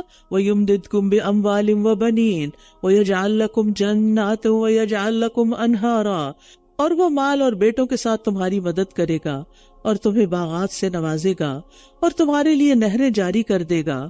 یہ ایمان اور اطاعت کا فائدہ ہے۔ تمہیں کیا ہے کہ تم اللہ کے لیے کسی وقار کی توقع نہیں رکھتے، یعنی اللہ کی عظمت کا حق ادا نہیں کرتے، اللہ سے حیا نہیں کرتے، وَقَدْ خَلَقَكُمْ أَطْوَارًا، حالانکہ یقیناً اس نے تمہیں مختلف مرحلوں میں پیدا کیا۔ کیا تم دیکھتے نہیں کہ اللہ نے کس طرح اوپر تلے 7 آسمانوں کو پیدا کیا اور ان میں چاند کو نور اور سورج کو روشن چراغ بنایا، اور اللہ نے تمہیں زمین سے خاص طریقے سے اگایا، یعنی جس طرح زمین کے مادوں سے نباتات اگتے ہیں ایسے ہی وہ نباتات کو کھا کر انسان پیدا ہوتے ہیں اور گرو کرتے ہیں، اور قیامت کے دن بھی اسی طرح تمہیں دوبارہ نکال لے گا۔ ثم یعیدکم فیہا ویخرجکم اخراجا، پھر وہ اسی میں تمہیں لوٹائے گا اور اسی سے تمہیں دوبارہ نکالے گا۔ اور اللہ نے تمہارے لیے زمین کو بچھونا بنایا تاکہ تم اس کے کشادہ راستوں میں چلو پھرو۔ یہ بھی اللہ کا بہت بڑا احسان ہے کہ زمین میں ایک جگہ سے دوسری جگہ جانے کے لیے راستے مل جاتے ہیں۔ پہاڑوں کی شیپ ایسی ہے کہ ان کے بیچوں بیچ بھی راستے بنے ہوتے ہیں۔ نوح نے کہا، اے میرے رب، انہوں نے میری نافرمانی کی اور ان کی پیروی کی جن کے مال اور اولاد نے انہیں خسارے میں ہی زیادہ کیا، یعنی مالداروں کو ان کے مال اور اولاد نے دھوکے میں ڈالے رکھا۔ دنیا کی فراخی نے انہیں سرکش بنا دیا، کیونکہ دنیا کی جو ان کی خواہشات تھی مال سے وہ پوری ہو رہی تھی، تو انہیں پھر آگے کوئی فکر ہی نہیں تھی، اور انہوں نے ایک بہت بڑی چال چلی، اور وہ کیا تھی کہ نوح علیہ السلام کو قتل کر دیا جائے۔ اور انہوں نے کہا، تم ہرگز اپنے معبودوں کو نہ چھوڑنا، اور نہ کبھی ود کو چھوڑنا، اور نہ سوا کو، اور نہ یغوث کو، اور یعوق اور نصر کو، اور یقیناً انہوں نے ایک کثیر تعداد کو بھٹکا دیا۔ تو اے رب، تو ان ظالموں کو بس گمراہی میں ہی زیادہ کر۔ اپنی خطاؤں کی وجہ سے ہی وہ غرق کر دیے گئے، پھر وہ آگ میں داخل کیے گئے، پھر انہوں نے اپنے لیے اللہ کے سوا کوئی مددگار نہ پایا۔ اس آیت میں عذاب قبر کا بھی ثبوت ہے۔ قوم نوح کہاں ڈوب کے مری تھی؟ پانی میں۔ اس کا ذکر کیا گیا، مما خطیئاتہم، اپنے گناہوں کی وجہ سے اغرقوا، پانی میں ڈبو دیے گئے، یعنی جو طوفان آیا تھا اس میں۔ لیکن ساتھ ہی فادخلوا نارا، پانی میں مرنے کے بعد آگ میں داخل کر دیے گئے، یعنی انہیں قبریں تو نصیب نہیں ہوئی لیکن پھر بھی وہ آگ میں ہے۔ وقال نوح رب لا تذر علی الارض من الکافرین دیارا، اور نوح نے کہا، اے میرے رب، تو زمین پر ان کافروں میں سے کوئی بسنے والا نہ چھوڑ، اگر تو انہیں چھوڑ دے گا تو یقیناً یہ تیرے بندوں کو بھٹکا دیں گے اور یہ بدکار اور پکے کافر کو ہی جنم دیں گے۔ رب اغفر لی ولوالدی ولمن دخل بیتی مؤمنا وللمؤمنین والمؤمنات ولا تزد الظالمین الا تبارا۔ اے میرے رب، تو مجھے اور میرے والدین کو بخش دے، اور اس کو جو ایمان لا کر میرے گھر میں داخل ہوا، اور مومن مردوں اور مومن عورتوں کو بھی، اور تو ظالموں کو بس ہلاکت ہی میں زیادہ کر۔ یہاں دعا مانگنے کا مسنون طریقہ پتہ چل رہا ہے۔ وہ کیا ہے؟ انسان پہلے اپنے لیے دعا کرے، پھر گھر والوں کے لیے کرے، پھر اور لوگوں کے لیے کرے۔ نبی صلی اللہ علیہ وسلم کسی کا ذکر کرتے ہوئے اس کے لیے دعا کرنے لگتے تو پہلے اپنے لیے کرتے، انبیاء میں سے کسی کا ذکر کرتے تو اپنی ذات سے شروع کرتے، اور فرماتے کہ ہم پر اللہ کی رحمت اور ہمارے فلاں بھائی پر۔ سورۃ الجن، آپ کہہ دیجئے میری طرف وحی کی گئی ہے کہ جنوں کے ایک گروہ نے غور سے سنا تو وہ کہنے لگے، بے شک ہم نے ایک عجیب قرآن سنا ہے۔ اس وقت نبی صلی اللہ علیہ وسلم مقام نخلہ میں تھے اور عکاظ کے بازار کی طرف جانے کی نیت رکھتے تھے۔ آپ نے اپنے صحابہ کو نماز فجر پڑھائی تو اس وقت جنات نے قرآن سنا تھا۔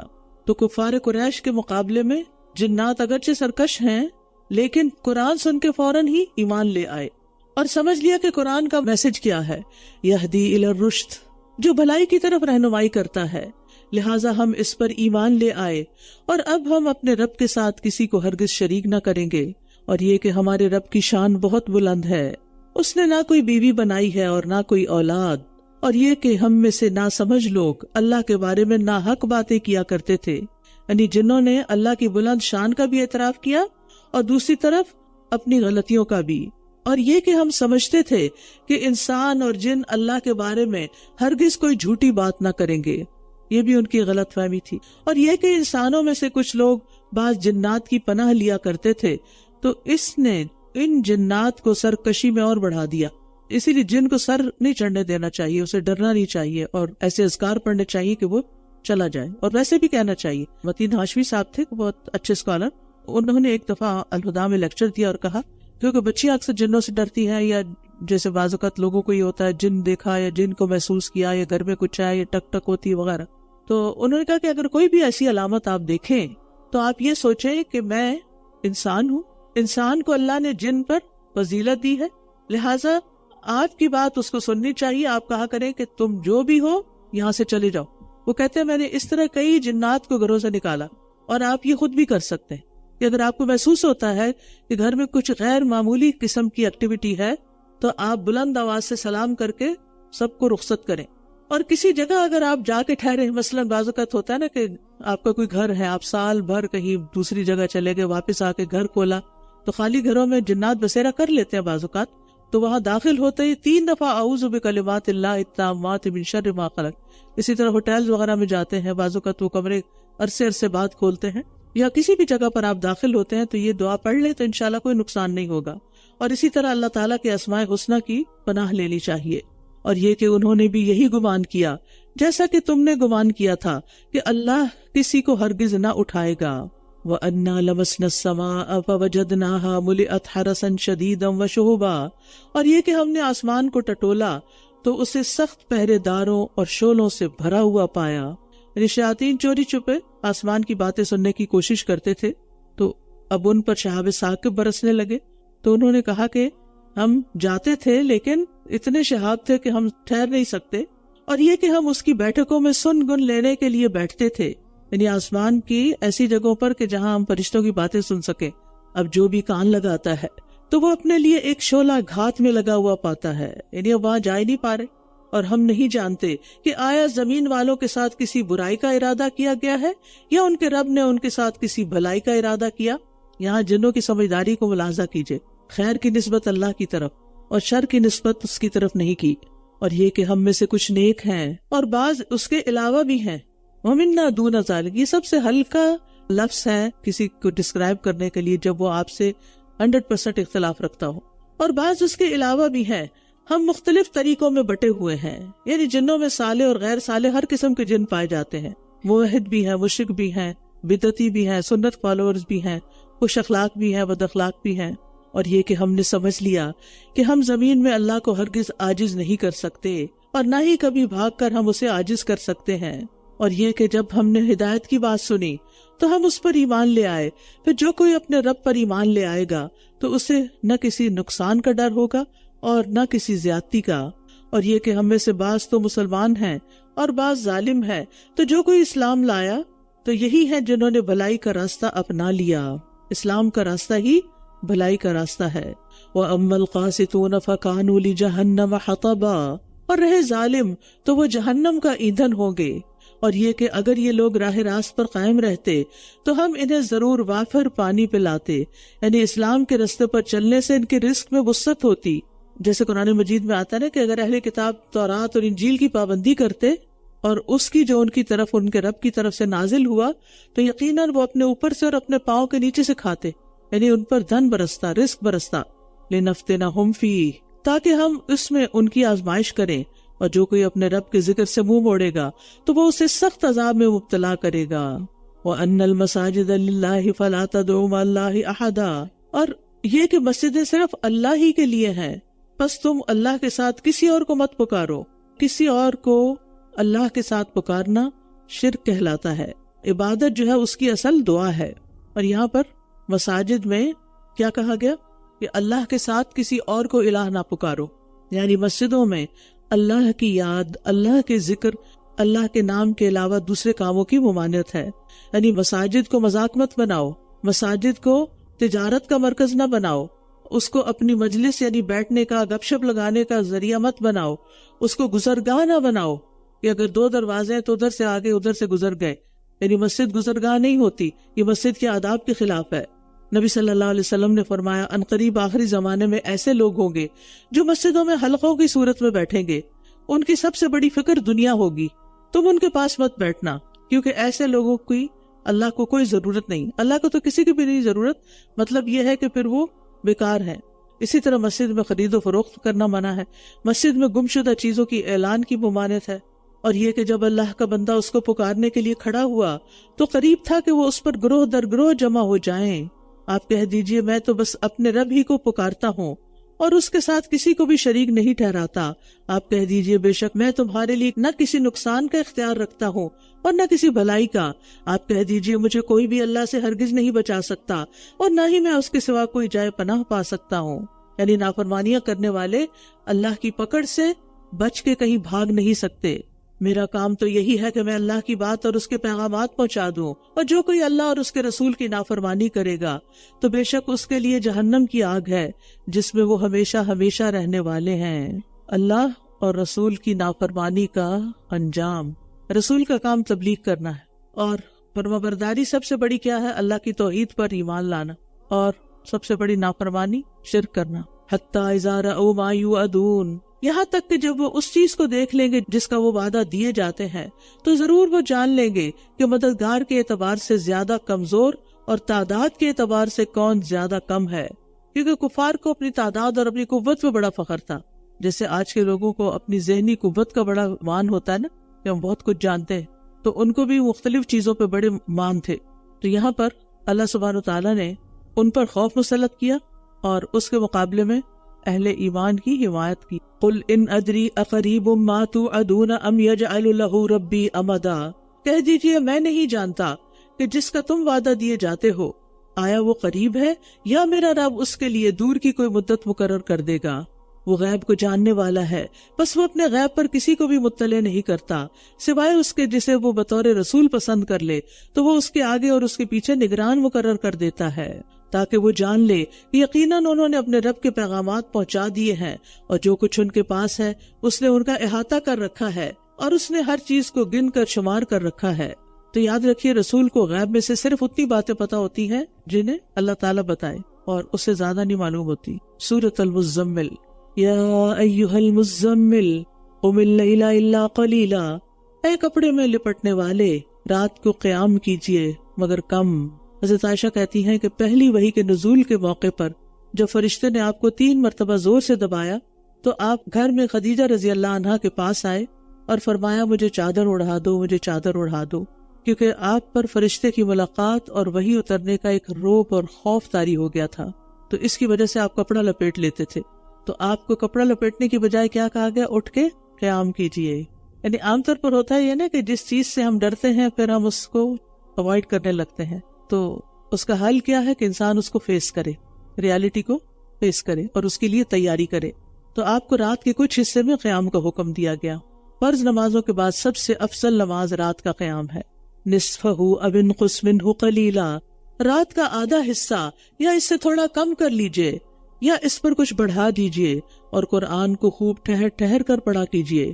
ترتیل سے مراد ٹھہر ٹھہر کر، لمبا کر کے، حرکات کو نمایاں کر کے اور حروف کو واضح کر کے پڑھنا، کیونکہ ترتیل کے ساتھ جب پڑھا جاتا ہے تو غور و فکر میں مدد ملتی ہے. انا سنلقی علیک قولا ثقیلا، ان قریب ہم آپ پر ایک بھاری کلام نازل کریں گے، یعنی قرآن مجید. ان ناشیۃ اللیل ہی اشد وطئا واقوم قیلا، بے شک رات کا اٹھنا نفس کو کچلنے میں اور بات کو درست رکھنے میں زیادہ موزوں ہے. یعنی رات کا اٹھنا نفس پر بھاری ہوتا ہے نا، تو اس سے نفس کنٹرول میں آتا ہے، کچلا جاتا ہے. اور پھر جب نفس کے اگینسٹ، یعنی نفس کا علاج کیا ہے؟ نفس کے خلاف جانا.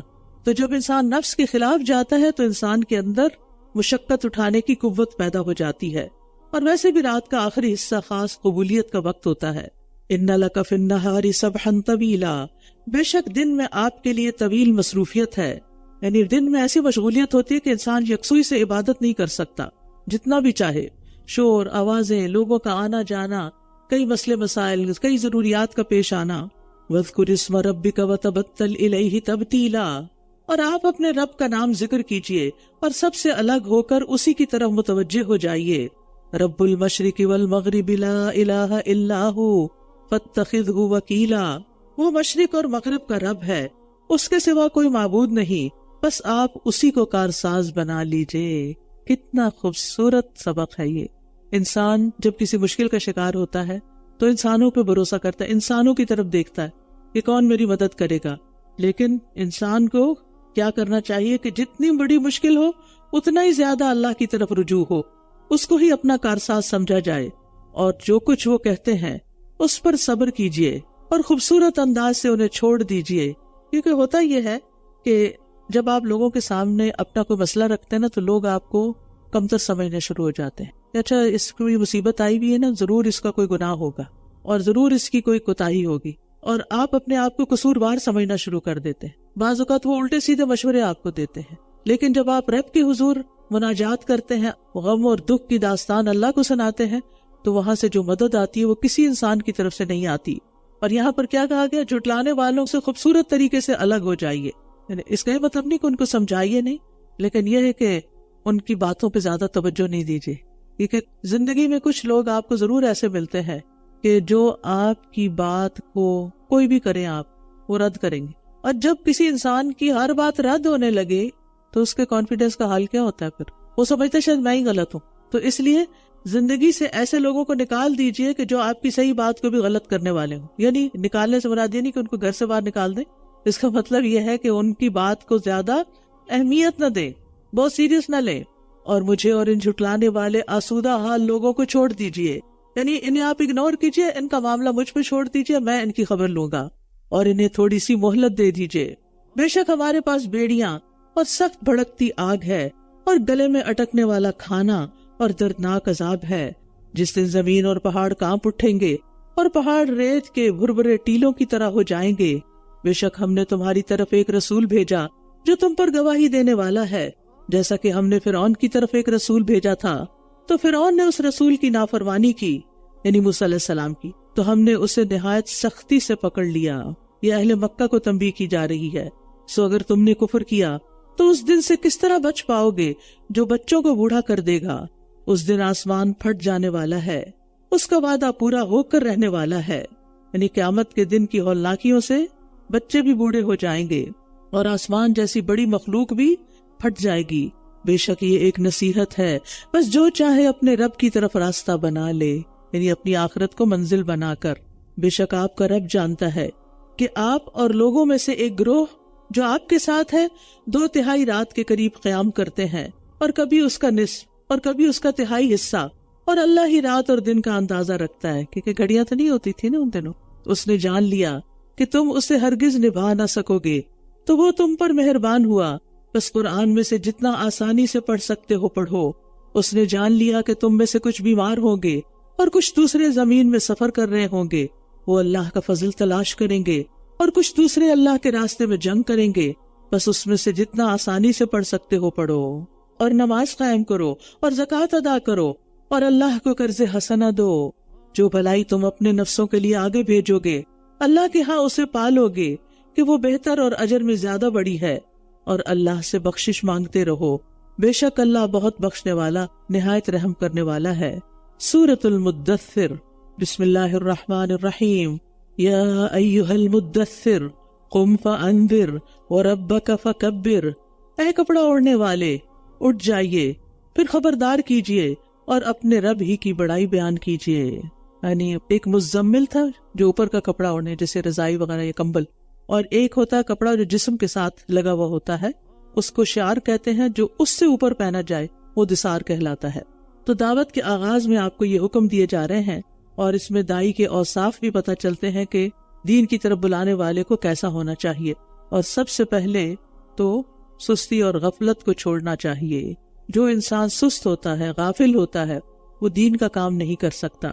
تو آپ کو کہا جا رہا ہے قم، اٹھ کھڑے ہوئیے، وانذر، اپنا کام شروع کیجئے، لوگوں کو خبردار کیجئے. اور سب سے پہلی بات انہیں کیا سکھائیے؟ وَرَبَّكَ فَكَبِّرْ، رب کی بڑائی بیان کیجئے. وَثِيَابَكَ فَطَهِّرْ، اور اپنے کپڑے پاک رکھیے، صاف ستھرے رہیے، یعنی جسم بھی پاک ہو، اور گندگی کو چھوڑ دیجئے. اور آپ اس لیے احسان نہ کیجئے کہ زیادہ حاصل کر سکیں، یعنی کسی کو اس لیے نہ دیں کہ اس سے زیادہ فائدے اٹھا لیں.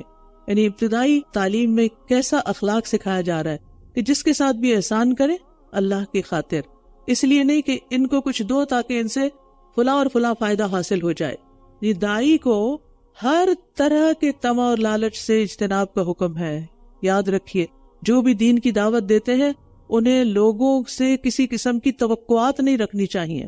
لوگ اگر اپنی خوشی سے کوئی آپ کے ساتھ بھلائی کرتے ہیں، آپ کو اسمائل کرتے ہیں، آپ کو سلام کرتے ہیں، آپ کی تعریف کر دیتے ہیں، تو وہ ان کے اوپر ہے. لیکن آپ ان سے یہ توقع نہ رکھیں کہ میں نے ان کو اتنا اللہ سے جوڑا ہے اور اللہ کی طرف بلایا ہے، اب یہ میرے لیے فلاں اور فلاں کام کرے. نہیں، وَلِرَبِّكَ فَاصْبِرْ، اور لوگوں کی باتیں تو سننی ہی ہوں گی، لہٰذا اپنے رب ہی کی خاطر صبر کیجئے. پھر جب سور میں پھونک دیا جائے گا تو وہ دن بہت سخت ہوگا جو کافروں پر آسان نہ ہوگا. چھوڑ دیجیے مجھے اور اس شخص کو جسے میں نے اکیلا پیدا کیا اور میں نے اس کو بہت زیادہ مال دیا اور حاضر رہنے والے بیٹے، اور میں نے اس کے لیے خوب سامان تیار کیا، یعنی مال و اولاد کے ساتھ سرداری کے اسباب بھی مہیا کیے، پھر یہ طمع رکھتا ہے کہ میں اسے اور زیادہ دوں، یعنی نبوت بھی اسی کو مل جائے؟ ہرگز نہیں، بے شک یہ ہماری آیات سے سخت عناد رکھنے والا ہے، ان قریب میں اسے ایک کٹھن چڑھائی چڑھاؤں گا۔ اس نے غور و فکر کیا اور ایک بات بنائی، بس وہ ہلاک ہو۔ اس نے کیسی بات بنائی؟ ثم قتل کیف قدر، پھر ہلاک ہو۔ اس نے کیسی بات بنائی؟ پھر اس نے دیکھا، پھر اس نے تیوری چڑھائی اور منہ بسورا، پھر اس نے پیٹھ پھیر لی اور تکبر کیا۔ اس کی ایک ایک حرکت کو اللہ تعالیٰ بیان کر رہے ہیں کہ اس نے کس قسم کا انکار کیا۔ پھر کہنے لگا یہ تو صرف ایک جادو ہے جو نقل کیا جاتا ہے، یہ تو محض ایک انسان کا قول ہے۔ حالانکہ اپنے تئیں وہ بڑا ماہر تھا، بڑا قابل اور عاقل انسان سمجھا جاتا تھا۔ جلد ہی میں اسے دوزخ میں جھونکوں گا، اور کیا چیز بتائے آپ کو کہ دوزخ کیا ہے؟ نہ وہ باقی رکھتی ہے اور نہ چھوڑتی ہے، جان بھی نہیں چھوڑتی اور کچھ باقی بھی نہیں رہنے دیتی۔ انسان کے جسم کی ہر چیز جلا دے گی، ہر چیز، بال، کھال، آنکھیں، سکن، ہر چیز۔ اور انسان کا حال کیا ہوگا؟ ثم لا يموت فيها ولا يحيا، کھال کو جھلسا دینے والی ہے۔ اس پر 19 فرشتے مقرر ہیں، اور ہم نے صرف فرشتوں کو ہی جہنم کا نگران بنایا ہے، اور ہم نے ان کی تعداد کو ان لوگوں کے لیے جنہوں نے کفر کیا ایک فتنہ بنا دیا ہے، تاکہ وہ لوگ جو کتاب دیے گئے ہیں یقین کر لیں، اور جو لوگ ایمان لائے ہیں ان کے ایمان میں اضافہ ہو جائے، اور وہ لوگ جو کتاب دیے گئے اور مومن بھی شک نہ کریں، تاکہ جن کے دلوں میں بیماری ہے وہ اور کافر کہیں کہ اس مثال سے اللہ نے کیا ارادہ کیا ہے۔ اسی طرح اللہ جسے چاہتا ہے بھٹکا دیتا ہے اور جسے چاہتا ہے ہدایت دیتا ہے، اور آپ کے رب کے لشکروں کو اس کے سوا کوئی نہیں جانتا، اور یہ تو انسانوں کے لیے ایک نصیحت ہی ہے۔ کلا والقمر، ہرگز نہیں، قسم ہے چاند کی اور رات کی جب وہ پلٹ جائے اور صبح کی جب وہ روشن ہو جائے، بے شک یہ جہنم بہت بڑی چیزوں میں سے ایک ہے، انسانوں کو ڈرانے والی ہے، ہر اس شخص کو جو تم میں سے آگے بڑھنا چاہے یا پیچھے رہنا چاہے، یعنی نیکیوں میں آگے بڑھنا چاہے یا پیچھے رہنا چاہے، یا گناہوں میں آگے بڑھنا چاہے یا پیچھے رہنا چاہے، یعنی ایک موٹیویشن ہے۔ ہر شخص اپنی کمائی کے بدلے گروی رکھا ہوا ہے، سوائے دائیں ہاتھ والوں کے۔ وہ جنت کے باغات میں باہم سوال کر رہے ہوں گے مجرموں کے بارے میں، کس چیز نے تمہیں دوزخ میں داخل کیا؟ ما سلککم فی سقر، یعنی اصحاب الیمین جنت میں ایک دوسرے سے مجرموں کے بارے میں پوچھیں گے، وہ فلاں ہمارا رشتہ دار تھا اور فلاں دوست تھا، یہ جہنم میں کیوں چلا گیا؟ قالوا لم نک من المصلین، وہ کہیں گے ہم نماز پڑھنے والوں میں سے نہ تھے، ہم نماز نہیں پڑھتے تھے۔ ولم نک نطعم المسکین، اور ہم مسکین کو کھانا نہیں کھلاتے تھے۔ وَكُنَّا نَخُوضُ مَعَ الْخَائِضِينَ، اور ہم بحث کرنے والوں کے ساتھ مل کر فضول بحث کرتے رہتے تھے، اور ہم بدلے کے دن کو جھٹلاتے تھے، یہاں تک کہ ہمارے پاس یقینی چیز یعنی موت آ گئی، بس انہیں سفارشیوں کی سفارش کچھ فائدہ نہ دے گی۔ یعنی ایسے لوگوں کو قیامت کے دن سفارش سے فائدہ نہ ہوگا، تو انہیں کیا ہے کہ یہ نصیحت سے منہ موڑنے والے ہیں، گویا کہ یہ سخت بدکنے والے گدھے ہیں۔ یعنی کفار کے نصیحت سے بھاگنے کو جنگلی گدھوں سے تشبیہ دی گئی، وہ جو بلڈر بیسٹ ہوتا ہے وہ جنگلی گدھے ہوتے ہیں، یعنی چھوٹی سی بھی خوف کی کوئی آہٹ بھی ہو انہیں تو اندھا دھوند ایک دوسرے کے اوپر چڑھ کے دوڑنا شروع کر دیتے ہیں، جو شیر سے بھاگے ہوں۔ بلکہ ان میں سے ہر شخص یہ چاہتا ہے کہ اسے کھلے ہوئے صحیفے دیے جائیں، ہرگز نہیں، بلکہ یہ آخرت کا خوف نہیں رکھتے، ہرگز نہیں، بے شک یہ تو ایک نصیحت ہے، بس جو چاہے اس سے نصیحت حاصل کر لے۔ قرآن بندوں کے لیے ایک نصیحت اور ایک یاد دہانی ہے۔ وَمَا يَذْكُرُونَ إِلَّا أَن يَشَاءَ اللَّهُ هُوَ أَهْلُ التَّقْوَى وَأَهْلُ الْمَغْفِرَةِ، اور یہ نصیحت حاصل نہ کریں گے مگر جب اللہ چاہے گا، وہی ڈرنے کے لائق ہے اور وہی بخشنے کے لائق ہے۔ یعنی انسان کا اختیار بھی اللہ کی چاہت کے تحت ہے، اللہ چاہے تو کوئی کام ہوتا ہے۔ سورۃ القیامہ، بسم اللہ الرحمن الرحیم۔ لا اقسم بیوم القیامہ ولا اقسم بالنفس اللوامہ، نہیں میں قسم کھاتا ہوں قیامت کے دن کی، اور نہیں میں قسم کھاتا ہوں بہت ملامت کرنے والے نفس کی۔ قیامت قیام سے ہے، کھڑے ہونا، یعنی وہ کھڑے ہونے کا دن ہے، سارے لوگ قبروں سے نکل کر یوم یقوم الناس لرب العالمین، رب العالمین کے سامنے کھڑے ہو جائیں گے، حساب دینا ہوگا۔ اور یہاں نفس کی قسم کھائی گئی، نفس انسانی کی 3 قسمیں ہوتی ہیں، نفس امارہ جو برائی کا حکم دیتا ہے، لوامہ جو اس پہ ملامت کرتا ہے، اور مطمئنہ کہ جو ایمان لا کر اطمینان پاتا ہے، منافقین کی طرح شک و شبہ میں مبتلا نہیں ہوتا۔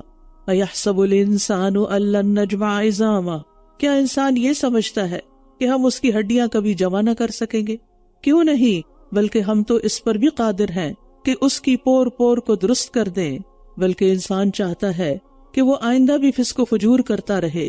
وہ پوچھتا ہے قیامت کا دن کب ہوگا، یعنی نافرمانی اور گناہ کے کام کرنے کی وجہ سے انسان آخرت کے بارے میں نہیں سوچنا چاہتا اور اس کو جھٹلا دیتا ہے، کیونکہ قیامت پر ایمان لانے کا تقاضا کیا ہے کہ انسان اللہ کی اطاعت کرے اور گناہ چھوڑ دے۔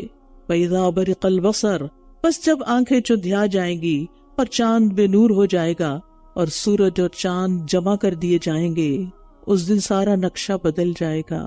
اس دن انسان کہے گا آج بھاگ کر جانے کی جگہ کہاں ہے؟ ہرگز نہیں، کوئی جائے پناہ نہیں ہے۔ اس دن آپ کے رب ہی کے سامنے جا ٹھہرنا ہے۔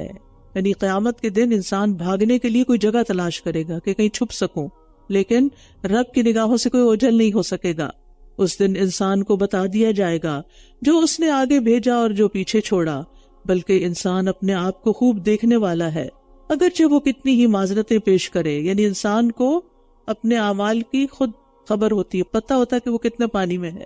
آپ اس کے ساتھ اپنی زبان کو حرکت نہ دیجیے تاکہ آپ اس کو جلدی اخذ کر سکیں۔ یعنی قرآن سننے کا بھی ایک ادب ہے کہ اسے سن کر پھر اس کے بعد اس کو پڑھا جائے، خاموشی سے سنا جائے، کان لگا کر سنا جائے۔ قرآن کو جمع کرنے اور اس کو بیان کرنے، نشر کرنے کا ذمہ اللہ نے خود لیا ہے، اور قرآن کی حفاظت کا ذمہ بھی اللہ نے خود لیا ہے، اور اس کی وضاحت کا ذمہ بھی اللہ ہی کے اوپر ہے، اور حدیث قرآن ہی کا بیان ہے، اس لیے اس پر بھی عمل کرنا ضروری ہے۔ ان علینا جمعہ وقرآنہ، بلا شبہ اس کو جمع کرنا اور اس کو پڑھوانا ہمارے ذمہ ہے۔ پھر جب ہم اسے پڑھ چکے تو آپ اس کی قرات کی پیروی کیجیے، پھر بے شک اس کی وضاحت کرنا بھی ہمارے ذمہ ہے۔ کلا بل تحبون العاجلہ، ہرگز نہیں بلکہ تم جلد ملنے والی چیز یعنی دنیا سے محبت کرتے ہو، یہ ہے انسان کی کمزوری، اور تم آخرت کو چھوڑ دیتے ہو، یعنی بلا دیتے ہو، اس کی تیاری نہیں کرتے۔ اس روز کچھ چہرے تر و تازہ اور بارونق ہوں گے، اپنے رب کی طرف دیکھ رہے ہوں گے۔ یعنی قیامت کے دن نیک بندوں کو اللہ کا دیدار نصیب ہوگا، اور اللہ تعالیٰ کو دیکھنے سے ان کے چہرے بارونق ہو جائیں گے۔ دیکھیں نا، آپ دنیا میں بھی ایکسپیرینس کرتے ہیں، جب آپ کسی اچھی چیز کو دیکھتے ہیں جس کو دیکھ کے آپ کا دل خوش ہو جائے تو آپ کے چہرے پر ایک رونق آ جاتی ہے۔ تو اللہ سبحانہ تعالیٰ سے زیادہ خوبصورت تو کوئی چیز ہے ہی نہیں، اور اللہ کے دیدار سے بڑھ کر بھی کوئی نعمت نہیں ہوگی۔ قیامت کے دن فاجر لوگ اللہ کے دیدار سے محروم ہوں گے۔ کلا انہم عن ربہم یومئذ لمحجوبون، ان کو اللہ کے دیدار سے محروم رکھا جائے گا۔ ووجوہ یومئذ باسرہ تظن ان یفعل بہا فاقرہ، اور کچھ چہرے اس روز بے رونق اور اداس ہوں گے، وہ سمجھ جائیں گے کہ ان کے ساتھ کمر توڑ دینے والا برتاؤ کیا جائے گا۔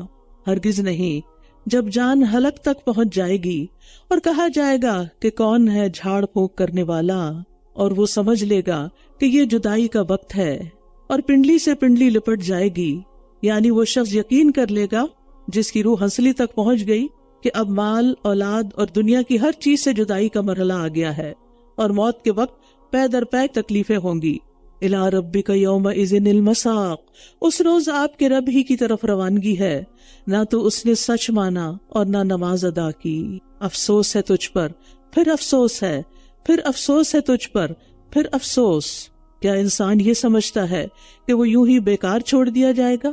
کیا وہ منی کا ایک قطرہ نہ تھا جو رحم میں ٹپکایا گیا، پھر وہ جمع ہوا خون ہو گیا، پھر اس نے اسے پیدا کیا اور درست کر دیا، پھر اس سے نر اور مادہ کی 2 قسمیں بنائی؟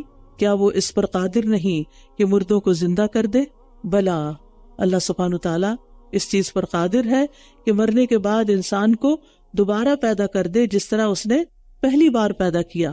سورۃ الانسان، هل اتى على الانسان حين من الدهر لم يكن شيئا مذكورا، کیا انسان پر زمانے کا ایک ایسا وقت گزرا ہے جب وہ کوئی قابل ذکر چیز نہ تھا؟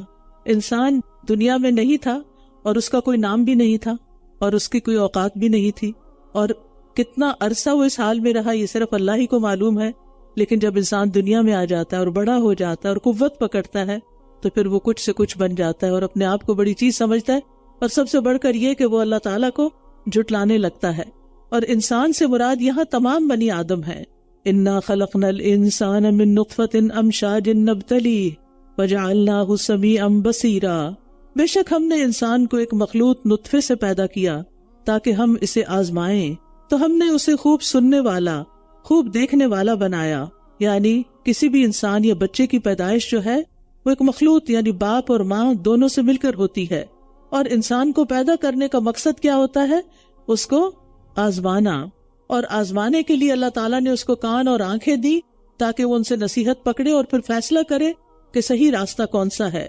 انا ہدیناہ السبیل اما شاکرا و اما کفورا، بے شک ہم نے اسے راہ دکھائی، خواہ وہ شکر گزار بنے اور خواہ ناشکرا ہو۔ یعنی اللہ تعالیٰ نے اس کے اندر ایک فطری طور پر الہام کر دیا اس کو کہ خیر کیا اور شر کیا ہے، اور پھر اس پر چھوڑ دیا کہ وہ کس چیز کو ایکسپٹ کرتا ہے۔ بے شک ہم نے کافروں کے لیے زنجیریں اور توق اور بھڑکتی ہوئی آگ تیار کر رکھی ہے۔ ان الابرار یشربون من کأس کان مزاجها کافورا، بے شک نیک لوگ ایسے جام سے پیئیں گے جس میں کافور کی آمیزش ہوگی، یعنی کافور کی آمیزش والی شراب ہوگی۔ عینن، وہ ایک چشمہ ہوگا، یعنی بوتلوں میں بند نہیں ہوگی بلکہ پورا ایک چشمہ ہوگا جس سے اللہ کے بندے پیئیں گے اور جہاں چاہیں گے اسے بہا کر لے جائیں گے۔ یعنی اللہ کے خاص بندوں کے لیے جنت میں صرف جام نہیں ہوں گے بلکہ پورے پورے چشمے ہوں گے، جتنا چاہیں پئیں، ختم نہیں ہوگا۔ یوفون بالنذر، وہ نظریں پوری کرتے ہیں اور اس دن سے ڈرتے ہیں جس کا شر بہت پھیل جانے والا ہے۔ یعنی اللہ کے بندے اپنی نظر کیوں پوری کرتے ہیں؟ کیونکہ وہ قیامت کے دن سے ڈرتے ہیں۔ وَيُطْعِمُونَ الطَّعَامَ عَلَى حُبِّهِ مِسْكِينًا وَيَتِيمًا وَأَسِيرًا، اور وہ اس کی محبت میں مسکین اور یتیم اور قیدی کو کھانا کھلاتے ہیں۔ آج اس بارے میں بار بار یتیموں مسکینوں کے خیال رکھنے کی بات آ رہی ہے۔ اور کیا کہتے ہیں؟ انما نطعمکم لوجہ اللہ لا نرید منکم جزاء ولا شکورا، ہم تو محض تمہیں اللہ کے چہرے کی خاطر کھلاتے ہیں، ہم تم سے نہ کوئی بدلہ چاہتے ہیں نہ شکریہ چاہتے ہیں، خالصتاً اللہ کی رضا کے لیے۔ اور یہ بات وہ منہ پہ نہیں کسی کے کہتے، وہ دل میں کہتے ہیں، یعنی دل میں وہ کسی تعریف کے متمنی نہیں ہوتے، کوئی شکریہ کے متمنی نہیں ہوتے، کسی دعا کے لیے بھی نہیں کہتے، اور نہ یہ کہتے ہیں کہ لوگوں کے سامنے ہماری سخاوت کا ذکر کرو۔ انا نخاف من ربنا یوما عبوسا قمطریرا، بے شک ہم اپنے رب سے اس دن کے بارے میں ڈرتے ہیں جو تیوری چڑھانے والا نہایت سخت ہوگا، بس اللہ انہیں اس دن کے شر سے بچا لے گا اور انہیں تازگی اور خوشی عطا کرے گا۔ یعنی یہ تیوری چڑھانا اور منہ بگاڑنا تو انسان کا کام ہے، تو دن کو کیوں ایسا کہا گیا؟ کیونکہ قیامت کا دن اپنی ہیبت اور سختی کے لحاظ سے اور افراتفری کے لحاظ سے اس کی شکل ایسی ہی ہوگی جیسے انسان کی ایک بگڑی ہوئی شکل ہوتی ہے۔ وہ ان کے صبر کے بدلے میں انہیں جنت اور ریشم عطا کرے گا، وہ اس میں مسندوں پر تکیہ لگائے ہوئے ہوں گے، وہ اس میں نہ سورج کی سخت دھوپ دیکھیں گے اور نہ جاڑے کی سخت ٹھنڈک۔ یعنی یہ دنیا میں صبر کرنے کا بدلہ ہے، دوسروں کو کھلانے کا بدلہ ہے، نیکیاں کرنے کا بدلہ ہے، کیونکہ یہ کام صبر کے بغیر نہیں ہو سکتے۔ ورنہ ہم سب خواتین جب گھر میں کھانا پکاتی ہیں تو کتنے صبر سے کام لیتی، اور کھلاتے ہوئے کتنے صبر سے کام لیتی، اور اس کو اٹھاتے ہوئے کتنے صبر سے کام لیتی ہیں۔ تو یہ یتیم مسکین فقیر کو تو کھلانا اپنی جگہ ہے ہی، لیکن گھر والوں کی بھوک مٹانا بھی ایک بہت بڑی نیکی ہے، اور اس میں بھی صبر چاہیے، اور اس میں بھی اجر کی نیت سے یہ سارے کام کرنے چاہیے۔ تو اس کا بدلہ پھر جنت ہے، اس کے سائے ان پر جھکے ہوئے ہوں گے اور اس کے پھل خوب جھکا دیے جائیں گے، اور ان پر چاندی کے برتن اور شیشے کے ساغر پھرائے جائیں گے، شیشے بھی چاندی کے جن کو انہوں نے خوب اندازے سے بھرا ہوگا۔ کیا حسن ہوگا ان کپس کا، وہ اس میں شراب کے ایسے جام پلائے جائیں گے جس میں سونٹ کی آمیزش ہوگی، وہاں ایک چشمہ ہوگا جسے سلسبیل کہا جاتا ہے۔ آپ منہ سے بولے نا سلسبیل، ایسا لگتا ہے کہ منہ بھی تر ہو گیا ہے۔ اس کا یہ نام اس لیے ہے کہ اس کا پانی نہایت خوشگوار، رقیق اور آسانی سے حلق میں اترنے والا ہوگا، اور ان پر ایسے لڑکے گردش کریں گے جو ہمیشہ لڑکے ہی رہیں گے، جب آپ انہیں دیکھیں گے تو سمجھیں گے کہ بکھرے ہوئے موتی ہیں۔ یعنی جنتی خادموں کی دو صفات، نمبر 1 وہ خادم ہمیشہ بچے رہیں گے، بوڑھے نہیں ہوں گے، دوسرا یہ کہ اتنے خوبصورت ہوں گے کہ دیکھ کے جنت میں بکھرے ہوئے ایسے لگیں گے جیسے موتی پھیل گئے ہوں، اور جب آپ دیکھیں گے تو وہاں آپ آسائشیں اور بہت بڑی بادشاہت دیکھیں گے، یعنی دیکھ کے بھی بہت خوشی ہوگی۔ ان پر باریک ریشم اور دبیز ریشم کے سبز لباس ہوں گے، اور وہ چاندی کے کنگن پہنائے جائیں گے، اور ان کا رب انہیں پاکیزہ شراب پلائے گا۔ یہاں پر پہلے دیگر شرابوں کی بات ہوئی تھی، اب رب پلائے گا۔ سوچئے، اور یہ مقربین کے لیے ہوگا اعلیٰ ترین درجہ۔ اس سے بڑی کیا نعمت ہو سکتی ہے؟ اگرچہ ساری نعمتیں اللہ کی طرف سے ہیں، لیکن خاص اس کا ذکر کیا گیا، ان ھذا کان لکم جزاء وکان سعیکم مشکورا، بے شک یہ تمہارا بدلہ ہے اور تمہاری کوشش قابل قدر ٹھہری۔ یعنی یہ سارا انعام و اکرام کس وجہ سے ہے؟ تمہاری کوششوں کی وجہ سے۔ تو محنت کی ضرورت ہے، کام کرنے کی ضرورت ہے، اس زندگی میں اللہ کو راضی کرنے کی ضرورت ہے۔ بے شک ہم نے آپ پر یہ قرآن تھوڑا تھوڑا کر کے اتارا ہے، بس آپ اپنے رب کا حکم آنے تک صبر کیجئے، اور ان میں سے کسی گناہگار اور بہت ناشکرے کی اطاعت نہ کیجئے، اور صبح و شام اپنے رب کا نام ذکر کیجئے، اور رات کے کچھ حصے میں اس کے لیے سجدہ کیجئے، اور طویل رات تک اس کی تسبیح کیجئے۔ بے شک یہ لوگ جلد ملنے والی دنیا سے محبت رکھتے ہیں، اور ایک بہت بھاری دن کو اپنے پیچھے چھوڑ دیتے ہیں، یعنی قیامت کے دن کو۔ یومن ثقیلا، ہم نے ہی انہیں پیدا کیا ہے اور ان کے جوڑ بند مضبوط کیے ہیں، اور ہم جب چاہیں گے انہیں ان جیسوں سے تبدیل کر دیں گے۔ بے شک یہ تو ایک یاد دہانی ہے، تو جو کوئی چاہے وہ اپنے رب کی طرف جانے کا راستہ بنا لے۔ یعنی یہ ساری صورت ایک نصیحت ہے، جس کا دل چاہے اب رب کی طرف رخ کر لے، اور رب کے پسندیدہ کام جو اس صورت میں خاص طور پر مینشن کیے گئے ہیں ان کو اپنا لے۔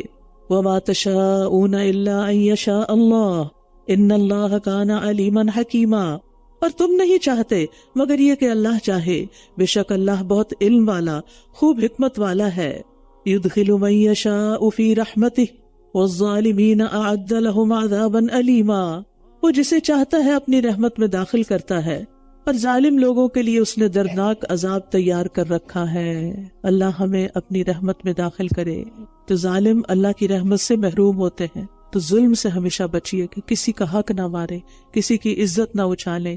سورۃ المرسلات، والمرسلات عرفا فالعاصفات عصفا، قسم ہے ان ہواؤں کی جو متواتر چھوڑی جاتی ہیں، یعنی یکے بعد دیگرے چلتی رہتی ہیں، پھر ان کی جو تیز چلتی ہے، اور ان کی جو بادلوں کو خوب پھیلانے والی ہے، پھر وہ جو بادلوں کو پھاڑ کر جدا کرنے والی ہے، ٹکڑیوں میں بانٹ دینے والی ہے، پھر وہ جو دلوں میں یاد ڈالنے والی ہے۔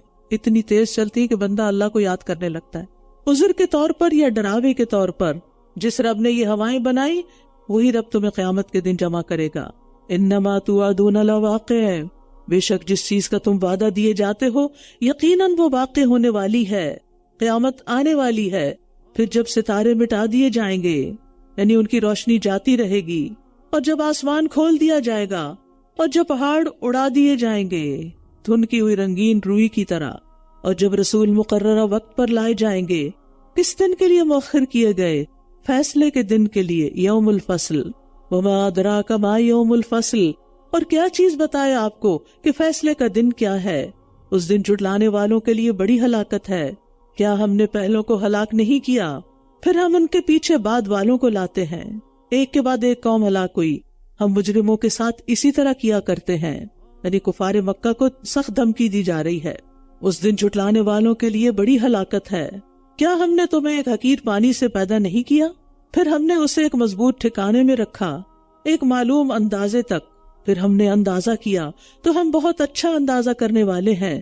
اس دن جھٹلانے والوں کے لیے بڑی ہلاکت ہے۔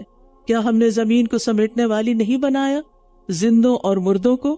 یعنی زندہ انسان بھی اس میں رہ رہے ہیں، اور ان کی غلاظتیں بھی وہ سنبھال رہی ہے، اور پولوشن بھی اپنے اندر سمیٹ رہی ہے، اور پھر مرنے کے بعد بھی ان کو اپنے اندر لے لیتی ہے۔ اور ہم نے اس میں بلند و بالا پہاڑ بنائے، اور ہم نے تمہیں میٹھا پانی پلایا۔ سوچئے زمین میں جا کیا رہا ہے اور اس سے نکلتا کیا ہے۔ اس دن جھٹلانے والوں کے لیے بڑی ہلاکت ہے۔ چلو اس چیز کی طرف جسے تم جھٹلاتے تھے، چلو اس سائے کی طرف جو 3 شاخوں والا ہے، نہ سایہ دینے والا اور نہ ہی وہ شعلے سے بچاتا ہے۔ بے شک وہ جہنم محل جیسی چنگاریاں پھینکے گی، ایک ایک چنگاری بڑے بڑے محل کی طرح ہوگی، استغفر اللہ، گویا کہ وہ زرد رنگ کے اونٹ ہیں۔ اس دن جھٹلانے والوں کے لیے بڑی ہلاکت ہے۔ یہ وہ دن ہے جس میں وہ کچھ بول نہ سکیں گے، اور نہ ہی انہیں اجازت دی جائے گی کہ وہ معذرت کر سکیں۔ اس دن جھٹلانے والوں کے لیے بڑی ہلاکت ہے۔ یہ فیصلے کا دن ہے، ہم نے تمہیں اور پہلوں کو جمع کر دیا ہے، بس اگر تمہارے پاس کوئی چال ہے تو میرے ساتھ چل لو۔ اس دن جھٹلانے والوں کے لیے بڑی ہلاکت ہے۔ بے شک متقی لوگ سایوں اور بہتے چشموں میں ہوں گے، اور پھلوں میں سے جو وہ خواہش کریں گے۔ مزے سے کھاؤ اور پیو اس کے بدلے جو تم کیا کرتے تھے، عمل کا بدلہ۔ بے شک ہم نیکوکاروں کو اسی طرح بدلہ دیتے ہیں۔ تو اللہ کی رحمت حاصل کرنے کے لیے نیکی کرنے کی ضرورت ہے۔ وَيْلٌ يَوْمَئِذٍ لِّلْمُكَذِّبِينَ، اس دن جھٹلانے والوں کے لیے بڑی ہلاکت ہے۔ کھاؤ اور تھوڑا سا فائدہ اٹھا لو، بے شک تم مجرم ہو۔ دنیا میں کتنے دن مزے کرو گے؟ اس دن جھٹلانے والوں کے لیے بڑی ہلاکت ہے۔ اور جب ان سے کہا جاتا ہے کہ رکوع کرو تو وہ رکوع نہیں کرتے، یعنی نماز نہیں پڑھتے۔ رکوع بول کر پوری نماز مراد ہے۔ اس دن جھٹلانے والوں کے لیے بڑی ہلاکت ہے۔ فَبِأَيِّ حَدِيثٍ بَعْدَهُ يُؤْمِنُونَ، پھر اس قرآن کے بعد وہ کس بات پر ایمان لائیں گے؟ اس سے سچی بات کون سی ہے؟ اس سے زیادہ یقینی بات کون سی ہے؟ اگر کسی کو قرآن پڑھ کر بات سمجھ نہیں آتی اور اس کا عمل نہیں بدلتا تو پھر اور کون سی بات اس کو سمجھائے گی؟ اللہ سبحانہ و تعالی ہم سب کو اپنی رحمت میں داخل کرے اور محسنین میں شامل کر دے۔ وآخر دعوانا ان الحمد للہ رب العالمین۔